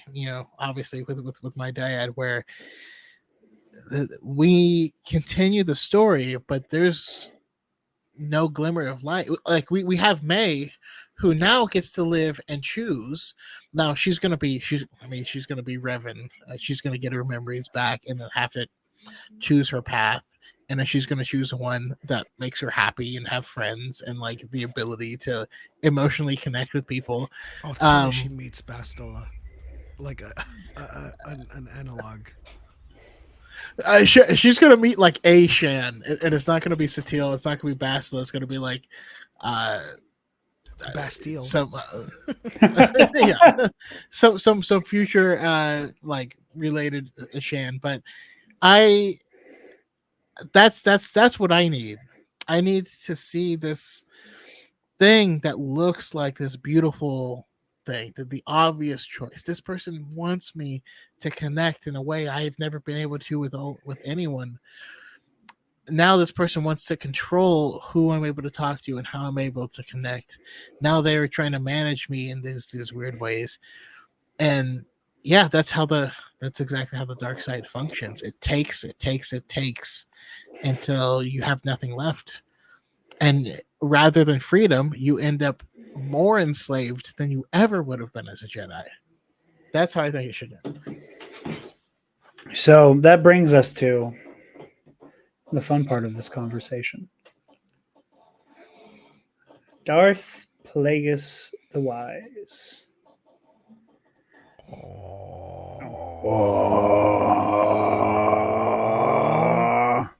Squid like. So I would like to posit my theory, kind of go rotation here. But I do not think the stranger is apprenticed to Darth Plagueis the Wise. Agreed. Now, I think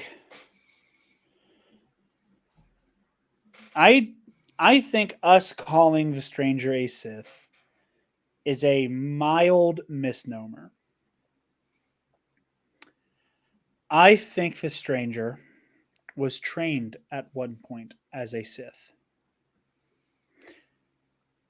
I believe, based on everything he says, a Jedi like you would call me Sith, his whole ideology about how he should be free to use and connect with and publicly display his prowess with the Force as he sees fit, betrays an unwillingness to engage with all of the cloak and dagger bullshit that the rule of two entails. I think that the stranger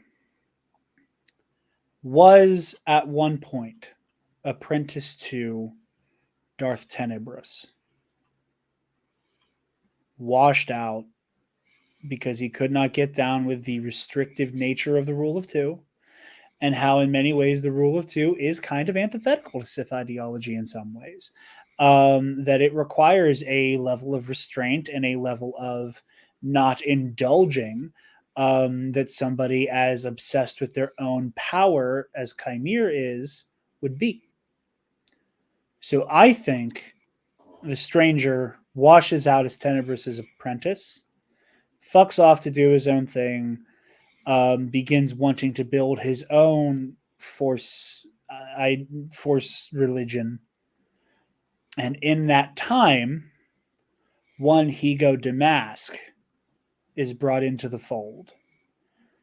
And that the stranger is not aware of Darth Plagueis hanging out on the mysterious world. I think it's Baldemnik. That he is not aware that Plagueis is hanging out on Baldemnik. He's not aware that he's being observed. I've seen a lot of people theorizing that the big revelation is going to be that if we pick up with them in the season 2, and God, please let us pick up with them in the season 2, that they are going to be actively being co-trained by Darth Plagueis, or that KNR is actively being trained by Plagueis, and that Osha is a Asajj or Darth Maul analog and is here as an assassin, as someone here to do the dirty work, who is mostly disposable, who is secretly being trained to whack the guy in charge. I think that Plagueis is on, again, I assume, Baldemnik, to spy on, report on, and the end game right now for Tenebrous and Plagueis is to eliminate the Sith pretender that is the stranger, because he poses too much of a liability to out the Sith for what they're doing. So that is my theory. Here's where I am with that. I think that similar lines. He's either Plagueis is there and has a choice to either destroy the Sith pretender because they have garnered the attention of the Jedi. That's probably what he's ordered. I think Plagueis is at this point in time still under Tenebrous. Also, side note, I would love to see Tenebrous's origins either partially creating or related to the Ascendant because of his penchant for technology and being a Sith Lord, and then their thing for technology to recreate the Force and all this stuff. Anyways, much like in the Darth Bane book, we had Bane was like, is Xana just waiting for me to get too old to fight back? That's not what we're doing. That's not the way of the Sith. Yeah. Meanwhile, Xana she's trying to get to recruit Set Heart. She's trying to recruit the Itachi who ends up being Cognis. She's trying to recruit, maybe Kalim's daughter. That's her fucking name. That's her fucking name. I was trying to explain like what the rule of two is, and I was like, to Bane, to Xana, to Darth Cognis. Itachi. No, fucking Itachi. So sorry to derail you. I was just, that's her name, Cognis. No, but she was actively scouting for the next apprentice. She brings him there fights Bane. Bane's like, "You're gonna double team me?" She's like, "Nah, this is whoever wins. We train that idiot over there, or whatever." And so I'm feeling something like this. Like she's out, like Plagueis goes there to either destroy the person who's going to bring attention or bring him into the fold. Sees Osha. Osha has more potential than the stranger. The stranger is more powerful than Osha currently, and he's like, "Huh, let me see how this plays out. You know, let him cook a little bit." As Alden Also, is tweeted, this the is this Joker cortosis? time for tryouts, you know, with the pull stick, yeah. Exactly. And so yeah, that's where I'm at with it. And I think what was going to end up happening is that Osha is going to outshine the stranger pretty quickly. Um, and also we're going to need to resolve the stranger's relationship with Renestra. And you know, when a problem comes along, you must whip it. And she finna whip it good. That was really funny. So, my theory actually dispenses with common legends lore. and I purposefully do that because I think for the most part we're not going to get a one-to-one, or not For even a sure. one-to-one. We're not going to get something that is even resembling the Plagueis novel or resembling what we know in Legends. I'm forcing myself to theory craft under the constraints of what we know in canon. So the biggest linchpin in my theory is Palpatine saying he had such a knowledge in the dark side he can even keep the ones he cared about from dying. Cut to Vernestra sensing a chimera, saying, you're still alive. I believe that for the most part, there was a conflict between Vernestra and Chimere, with a stranger, as her Padawan, and she wounded him severely, which caused him to either fall to his death or make her believe that he was dead. And so, connecting with Palpatine's notion of what he knows of his master, Plagueis finds Chimere and revives him, as is consistent with the canon lore of Plagueis. But he does not interface with Chimere. He revives him, he leaves the Cortosis mask there, and just lets Chimere off of the leash. And every time he puts on the mask, Plagueis is giving him Sith ideology and whispering into his mind. This whole mindscape that happens when their eyes go black, I feel like is a construct that Plagueis created. I think that the Coven, the machinery there is too advanced for a community that is largely on the run and hiding. Explains that Plagueis was probably behind their experiments, and this brings in the canon lore of the Sith from Secrets of the Sith, the doctrine of the Dyad, which in some remarks, the rule of two, Yeah. is a pale imitation of thus. And so I think that with the experiment with the twins, Plagueis was largely interested in whether or not they were a dyad.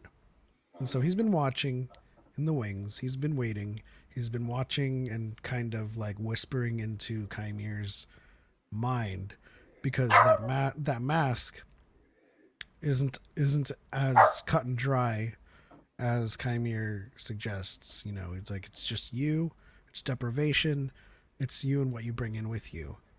I think that mask was a creation of Plagueis because he would know that much about Cortosis. He would know its limits. He would know, how you could use it and apply it.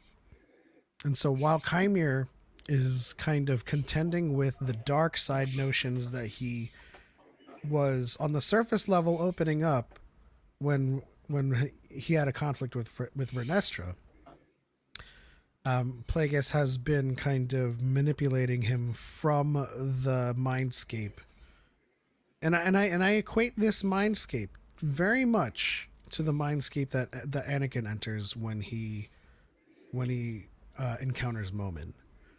And I think a lot of what Kymir knows about the Sith, how Kymir operates henceforth, is informed by Plagueis's kind of hands-off approach of training him, just to get some data, just as another experiment. When he realizes that the twins were not a dyad, but a perversion using a Virgins in the Force, as they reveal, then he abandons that experiment and now focuses on what data Kymir training Osha can provide him. And it also kind of ties into Soul talking about, do you know how much power it would take to create life? And Kymir, it shifted to Kymir's face. And I latch onto this a lot because I think, just not to like toot my own horn, I think I was one of the first people to latch on to "he'll kill you" as an audible and a visible cue, a visual cue to Kymir being the one. I saw a tweet like maybe 2 days ago about that. Like, oh my gosh, he's such a total shift. I'm like, yeah, everything that Kymir has done, or that Manny Jacinto has done with his character, is completely and utterly intentional and purposeful. So when it cuts to Kymir's face and his whole soul's explaining Virgins in the Force and creating life, Kymir looks like he's felt this power before. And I think that's when he was revived. And it also plays into the fact that he's been alive for a very long time. Plagueis can keep people alive, keep them from dying. So I think, the mask has something to do with it.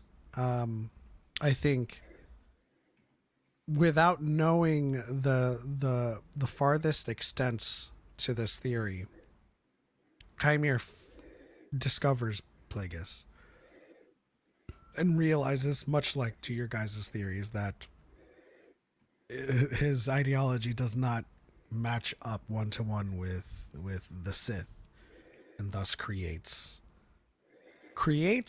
or takes on the mantle of the Knights of Ren.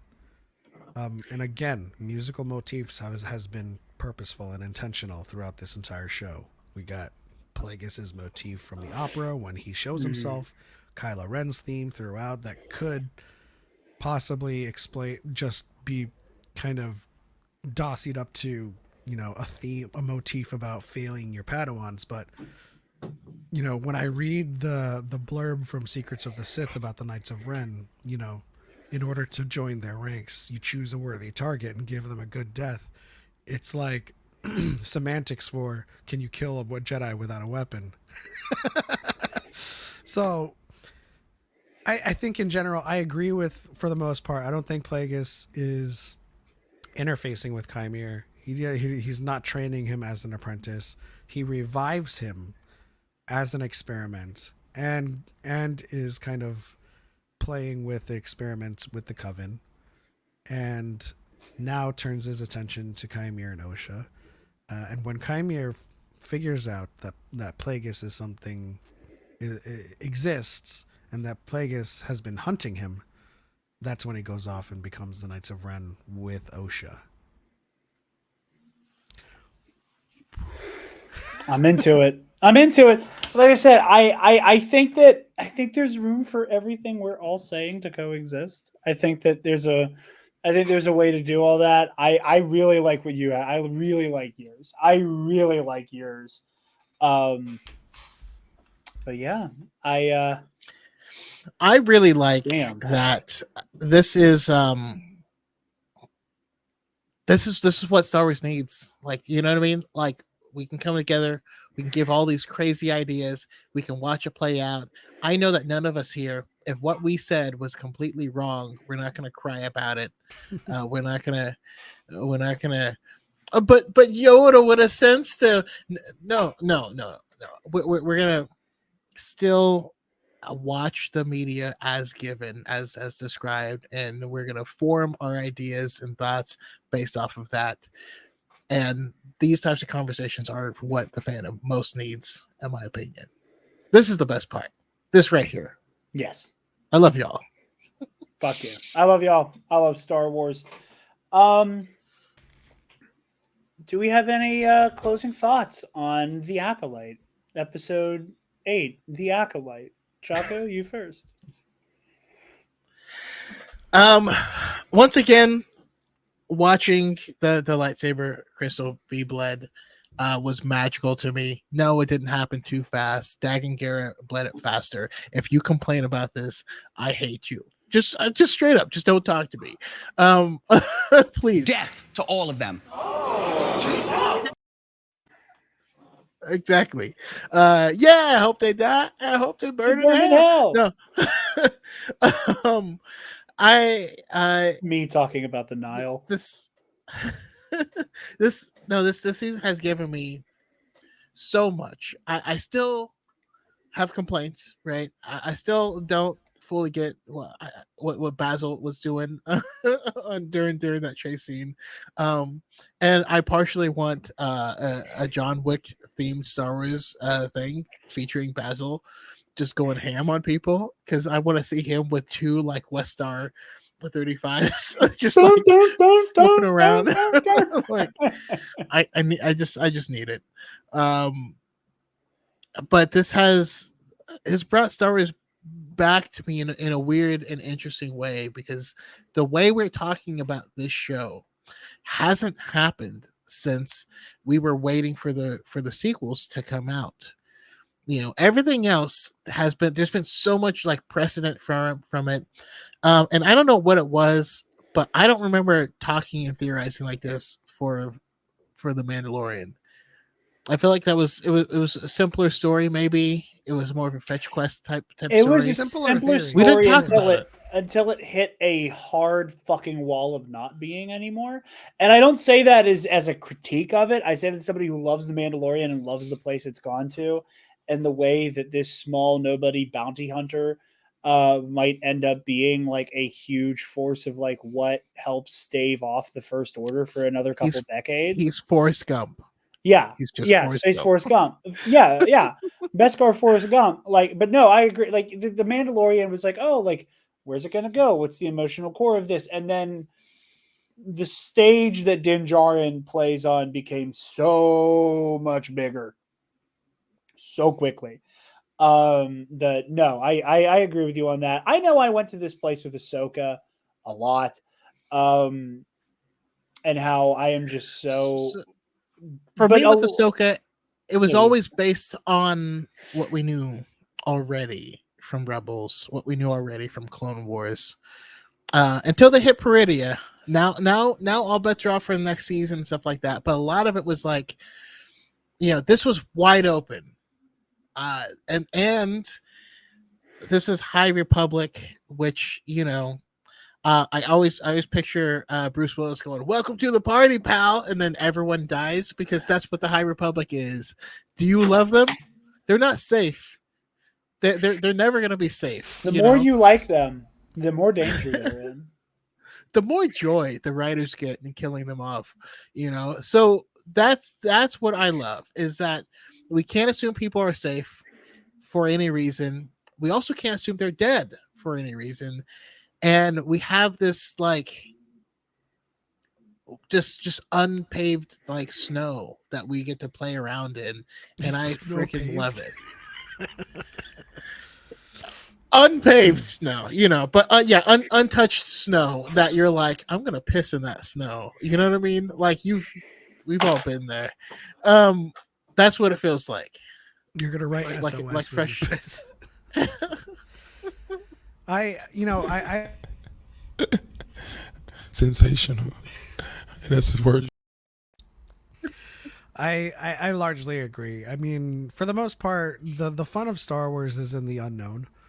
Mhm. And even though I didn't engage with the Mandalorian nearly as much in terms of theory crafting, it's in the stuff of the Mandalore that we don't know.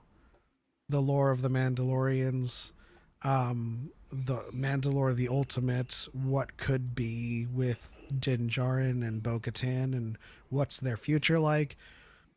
Again with Andor, with Mandalorian, with Ahsoka, is what's happening next. What's Balin pointing to?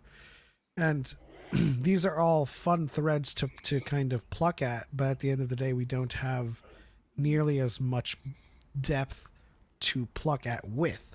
Whereas in Ahsoka, in the Acolyte, there's so much depth in the unknown of the Sith, but so much background of the Sith, from Palpatine's kind of story, the tragedy of Darth Plagueis, to Legends material, to our Secrets of the Sith and supplemental resource books and reference books, that we have so much material to kind of build a theory around what could happen next, and the contents of the show in general, the underlying subplots that are lingering after the finale. Brendock incident's over. We have the truth of that. Now what remains is the subplot threads that we are now building our theories on with Plagueis, Chimere, Osha, and Vernestra. And that is very much a testament to the Acolyte's writing and story and world building, where we can kind of latch onto these dangling threads for a season 2 and possibly a 3 and build out from there. And so with The Mandalorian, I'm like, we could explore where the Mandalorians go from here as a culture, as a society, whether they rebuild Mandalore or if they are, going to rebuild into this warrior culture and they have some sort of future stakes or investment in the narrative with New Jedi Order.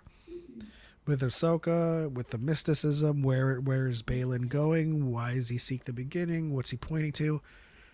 And of course, the Acolyte is just a playground that we have not been able to play in for over 40 years. Apart from Legends books, in canon, we don't have a lot of Sith, and so this is the sandbox, and I absolutely love that we're able to play in it now. 100%. 100%, man. I love this show. Again, as somebody who will always ride for the Jedi, I love that this show exists to, in a similar way to The Last Jedi, go, what do the Jedi really represent? What is the thing that propels them forward? What does their ideology truly mean? And I think it very lovingly critiques it. Um, and in a very rare instance, lets the Sith cook.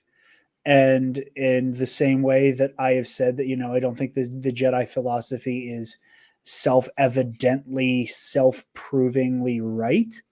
I think that we are on the path of seeing that the Sith ideology, or the Jedi ideology, is not self-provingly right, but that the Sith ideology is self-evidently fundamentally flawed, and fundamentally incoherent. For a code that talks a lot about breaking chains, what it doesn't tell you is that every chain you break is a new one you're going to build upon yourself. Um, because the Jedi have accepted you're never done growing, learning, becoming more you. Um, whereas the Sith very confidently think there comes a point where you just kind of plateau. And that's not true. It's never been. So yeah, I love this show. I got to sit with it before I know where it ranks for me, but I can tell you it's definitely top 3. I can tell you it's definitely top 3. and Leslie It's Headland. the best Sith show. Yes, it is the best Sith show, and Leslie Headland. This motherfucker don't miss. No, he's fucking good. That motherfucker don't miss, man. He's good. In the heat of battle, he don't miss. No. In the heat of controversy, he don't miss. No. That's all I got for that one. Real quick though, I will say I am also hyped if there is a season 2. One thing, I was fortunate to be part of a conversation with Leslie Headland. She talked about how one thread that was untouched was Coral. Mm-hmm. She said nobody, no death, and that this is something that she planned to be expanded on in a season 2. I thought you were going to go into nobody knows it but me. I mean, nobody knows except for her. That's not. No, but she said that the character's lineage gives us a clue, and so her being Zabrak, I was like, you know what? They call it the thread. Night Sisters also call it the thread. If we get a season 2, and if May needs her memories back, they may go to someone else that uses the thread. We may visit actual Night Sisters, and we may find Coral there. There's a lot of stuff. There's a lot. Like I said, all we did is we solved the problem in the brackets, and we have the rest of the equation. And I love that example. Hot take: there is going to be a season 2, because for all the people that hated this show, there is as many who have watched it out of hate, and so the viewership numbers never hurt along the way. Also, I'm gonna bet money that a lot of people who were hate watching it got to episode 5 and were like, I kind of like this, but I can't say it's like me and NSYNC. I've always loved NSYNC, but I would if you ask young Choco, oh, they're terrible, they suck, it's girl music. But like, I grew up with Boys to Men. This is just white Boys to Men, but kids, like pre-emo music or whatever. That's yeah. No, it's coming. We're getting it, and they'll watch it still. I hope you're right. I hope you are right. Gentlemen, where can the lovely people find you guys and what you do? Dyad in the Force. Yeah, on YouTube, / Dyad in the Force. On Saturdays at 5 p.m. Pacific, classically. This week's podcast is happening tomorrow. This will be after that. Yeah. I imagine he's not posting that tonight. Oh, it's going up tonight. Oh. Okay, well, it's gonna be this week. It's on Friday because we've got a small little gathering, cookout to go to on Saturday. But other than that, TikTok _element7_ that on X or Twix, as I say, and even on Instagram with an extra underscore. It's still got to represent the underscore gang. We haven't done that in a while, but yeah. Hell yeah. Yeah, Darth Choco, TikTok, Darth Choco, YouTube. Definitely catch us on Dyad in the Force because have some amazing conversations. And just to toot our own horn, the barbecue we're going to this Saturday that's displacing us is just one of the many curses of being part of the Dyad community. Is every now and then there'll be barbecues, we'll have events. It's a great problem to have. Join our community. We have human connection. Yeah, go to the go to the Dyad pop out. Hell yeah. Where are you based out of? Pittsburgh. We are our next Dyad Con, which is not a con, but we call it Dyad Con. It's just a gathering of the Dyad community. It's still in the planning stages for next year, but we're still kind of like considering something closer to the East Coast for them because this year it was in our backyard. But definitely would love to extend an invitation to you to come down. I mean, it's just a breath of fresh air. It's a bunch of Star Wars creators and people and fans that get to meet for the first time and just be people, because I think for the most part, this all started with the pandemic, but we certainly don't have to end with the pandemic or like with the kind of stay shelter in place mentality. Yeah. That very human connection where people in the community all disagree, all have different favorites, all have different number one movies, yet can share breakfast is beautiful. And no matter what the fandom menace says about them being us true fans and united for once, ain't none of them have ever had human connection on the level that we have had. No. Outside So of all come of on their down, secret Jared. grinder accounts. Do it. I will. Hey, y'all come closer. We would be I'll honored there. if you would join us. Hey, I'll be there. I'll be there. And I get to say that Darth Choco invited me to the cookout. Is what I get to say. That's good. Thank you. I was like, let's see if this joke lands, and it did. And I was like, woo, okay. The Filipino version would be Kamayan.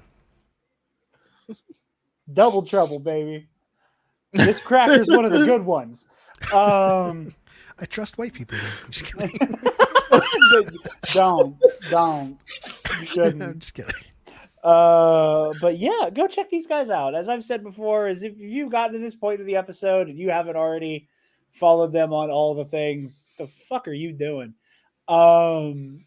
It makes me happy. I first got to interact with Choco way 1,000 fucking years ago. I was still blonde. It was like when No Nuance November was a thing on TikTok, and I did my Star Wars one, and I came out fucking swinging.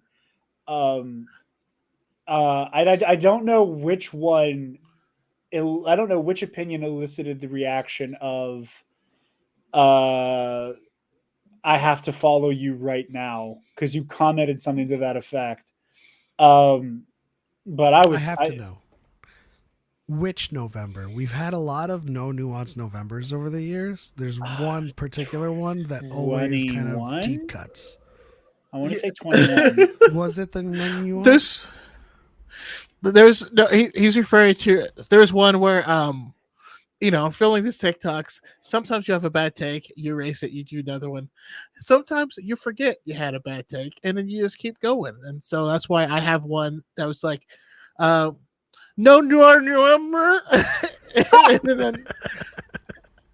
and then I just kept going and didn't look back. And then I posted it, and I saw how derpy it was, and I was like, fuck it, it's up. We'll fix that in post. I'm trying to see. I'm trying to see here. I want to get the date right. It would have been. God, there's some curse shit in here when you scroll down. Where the hell is it? Hold on. I know what I looked. Ha. This would have been. Oh shit! It was 2020. It was 2020. The original. Yeah. And I was like, if it weren't for the fact that the Separatist Alliance was a sock puppet army for the Sith, they would have been the good guys in the Clone War. Very true. Revan is criminally overrated and overshadows cooler Sith like Darth Krayt and Exar Kun. I think that's why I followed you.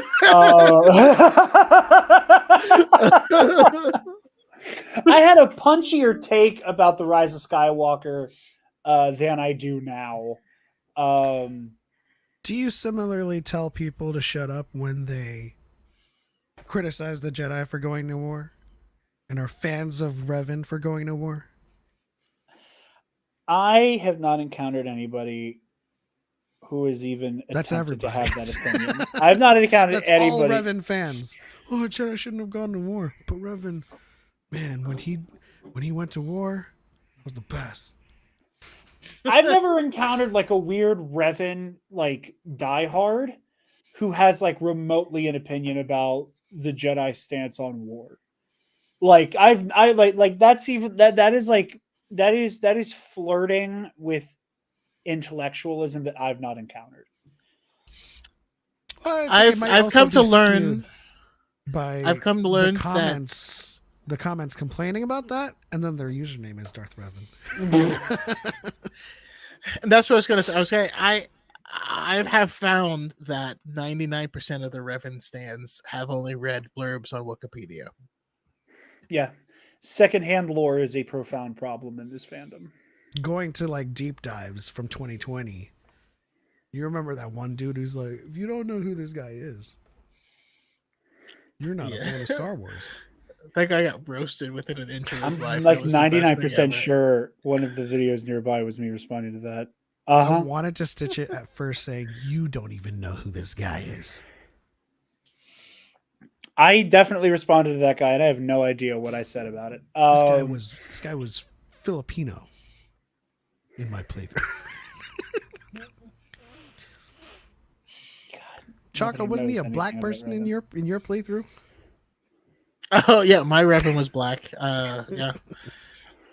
My Revan was, I don't remember because I never beat KOTOR because I could not understand how to play the game as a kid, and it drives me insane to this day. Yeah. So I still own the laugh fact- about our friend only leveling up conversation abilities and then getting to the point where she just couldn't play it anymore. That's funny. That's deeply funny. I'm just gonna convince Malik to stop. Knock only- it off, bud. If only Larian existed when we needed a KOTOR Right? with an actual deep decision system. Yeah. But Could you imagine rolling a nat 20 on convincing Malik to stop?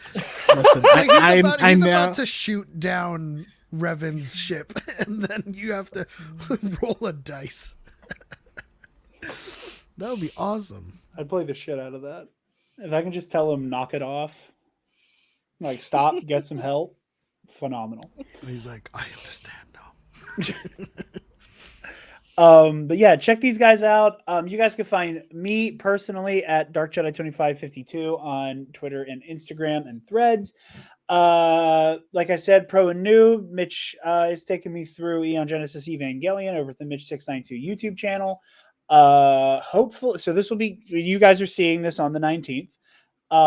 Assuming everything goes according to plan, we are recording the season finale for Ionized Bastards season 2 Monday or Tuesday, and that should be out the following Friday. So season 2 finale of Ionized Bastards, the Star Wars RPG show I'm a part of on the All Remaining Systems YouTube channel, takes place a couple years after the Battle of Jakku. I play Fabian Martell, an ex-Inquisitor turned prize fighter turned accidental like agent of the New Republic, as well That's as the not rest. canon. As Just I know, right? Listen, we jokingly refer to it as Bastards canon, because so one of the other characters, Alden Diaz, is Thalbor Sheems, who's basically Saul Goodman if you were an Ithorian. We all had a field day. Come on, George. We all had a field day when Ahsoka came out because that episode where Hera's getting court-martialed, there was an Ithorian in the room. And we all were like, oh, fuck, that's Thalbor. That's Thalbor. Ionized Bastards is canon. we had something similar. We did a High Republic one shot, and one of the people on our team straight up was the mayor's aide from Book of Boba Fett. That just like was the character. He was like that much of an asshole, but secretly his character was in league with the Nile and turned on us at partway through the campaign. It was amazing. So I love that. I get how you feel. But yeah, I play Fabian Martell, ex-Inquisitor turned prize fighter turned leader of a ragtag group of fucking misfits. Jerry, the cannon junkie from the Bombad cast, plays 4044, a cuddly HK assassin droid. And Dan Miller from Bro Axiom plays Zuzo Yort, a cyborg kleptomaniac vagrant Gungan. If that pitch wasn't enough for you, I don't know what will convince you. So you have a week to get caught up on Ionized Bastard season 1 and 2. It's about 15 episodes. I think that's manageable to come check out the finale, and I won't spoil anything. All I can say is that this is our final boss battle for season 2. This is our penultimate season. Season 3 is it. And that your boy is finally getting his one-on-one lightsaber duel. So if you want to see me have to beg this to let me hit something for the first time in 3 episodes, tune in. It's a great time. Ionized Bastards, Our Remaining Systems YouTube channel. I was at 10. It's fine. Thinking about other things. You can check out the Nerd Academy podcast on Facebook, Twitter, Instagram, YouTube, Threads, TikTok, and wherever you get podcasts.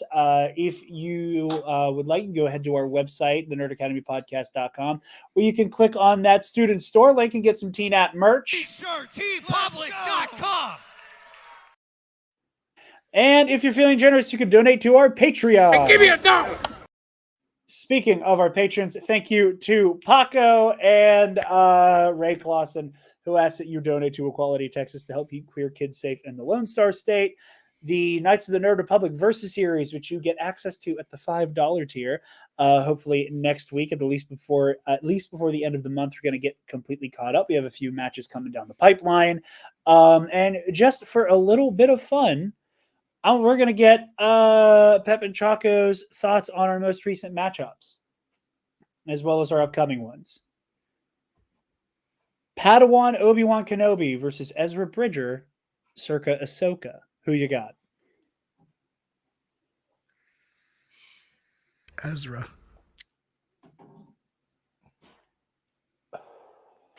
Because his M count. I'm just kidding. I didn't want to make this a scaling thing. I'm going Padawan Obi-Wan. Okay. I'm saying defensive king. How you getting in here? That's what I'm saying. All right. Shock. Ezra's tricky. Ezra is tricky, and this is before Obi-Wan started studying Sarisu like that. So he's a little bit more scrappy than he is when he's busting busting Grievous down. So we will see how that one pans out. Shock T versus Maul circa Siege of Mandalore. Which Shakti?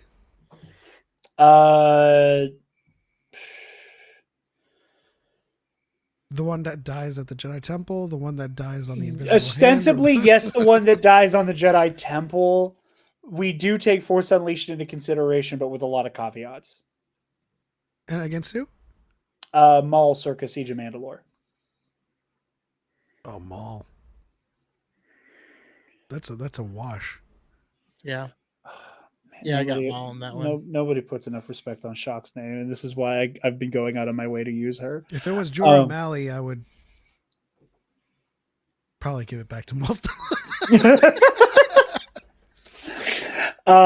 And then the one I definitely had the most fun with this batch, Rey Skywalker, circa The Last Jedi, versus Luke Skywalker, circa The Empire Strikes Back.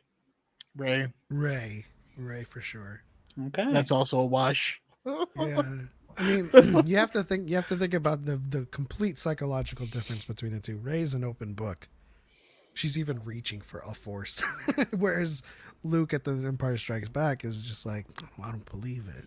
You know, very skeptical. Okay. I am fascinated by these calls.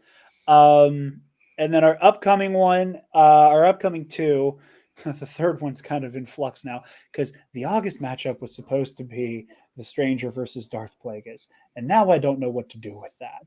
So now I'm kind of back to the drawing board. So I think The Stranger takes that.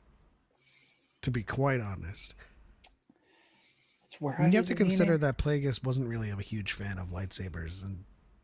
Like he could scrap. The issue is that Plagueis is a little too reluctant to tap into the Force, because that's kind of the hilarious thing with Plagueis is that he would probably win most fights, but because he is so like, if I use the Force, people will know I exist. He doesn't, like liquefy people with telekinesis. So it's a fun little give and take with him. So Grand Inquisitor versus Keller and Beck is our next upcoming one. Keller and Beck. Ooh, this is interesting. Which circa what? Rescuing Grogu. And Grand Inquisitor. Circa Rebels. Yeah, Grand Inquisitor. Okay. We got another split dyad. I think we've only gotten one of those so far. And then the other one that I'm very excited for, because I have a lot of opinions about one of these characters and love to set the record straight on them. Galen Merrick, circa the end of The Force Unleashed, versus Asajj Ventress, circa Dark Disciple. All right, Booker game. I love that you asked that question, because as far as I'm concerned, it's the fucking book. If it's the book, Asajj Ventress. Book Ventress, game Galen. So this has been my thing. I have always been a proponent of Galen Merrick is not that powerful. He's just really crafty. Well, there's a lot of context in the book that kind of eases up on his feats, Yeah. If you're playing the game and you're just pressing A to pull down a Star Destroyer, but he's just guiding it in the book, so there's different contexts here. And Asajj, for all intents and purposes, has largely shown a great aptitude for dueling the Force, and there's not a lot of baggage there. She consistently fights both Anakin and Obi-Wan simultaneously to a standstill, like on a daily basis. Like they wake up, they go put on their work pants and go to war, and like, oh, come home. Yep, honey, I dueled with him all day today. It was a tough day. It's kind of a weird. It's kind of weird how often they fought without resolution, to be honest. But if you equivocate circa Dark Disciple, assuming the end, if you equivocate the end of Dark Disciple with where she is in the Bad Batch, she's much more stable. So I've been going back and forth on Dark Disciple and Bad Batch. I've been going back and forth on that. It might end up being Batch, but I haven't made up my mind fully yet. Yeah, but if we take what Choco said about her being able to stand up to Obi-Wan and Anakin, even so far as giving Anakin a scar, and then grant her the stability that comes with where she is post Dark Disciple, I think, she takes it. All right. I love getting people's predictions for how these shake out. This is like my I think favorite part. a better one would be Galen Merrick versus Therapy. Therapy wins. Therapy wins. I love it. Sensational. But yeah, thank you guys for joining us. Thank everybody who has been tuning in for our Acolyte reviews. Stay tuned to the channel for we're going to be talking The Boys with Jerry, the Canon Junkie, and Joe Organa. We're going to be talking about House of the Dragon once that wraps up. Stay tuned. Lots of stuff coming down the pipeline. I got a project I'm working on behind the scenes here. So stay tuned for all of that. Check out Ionized Bastards, Epic Confrontations, Pro and Noob, and these gentlemen as well, first and foremost. So we are honored that you have joined us. May the Force be with you, and for light and life. Stop! Move away from the cookie jar!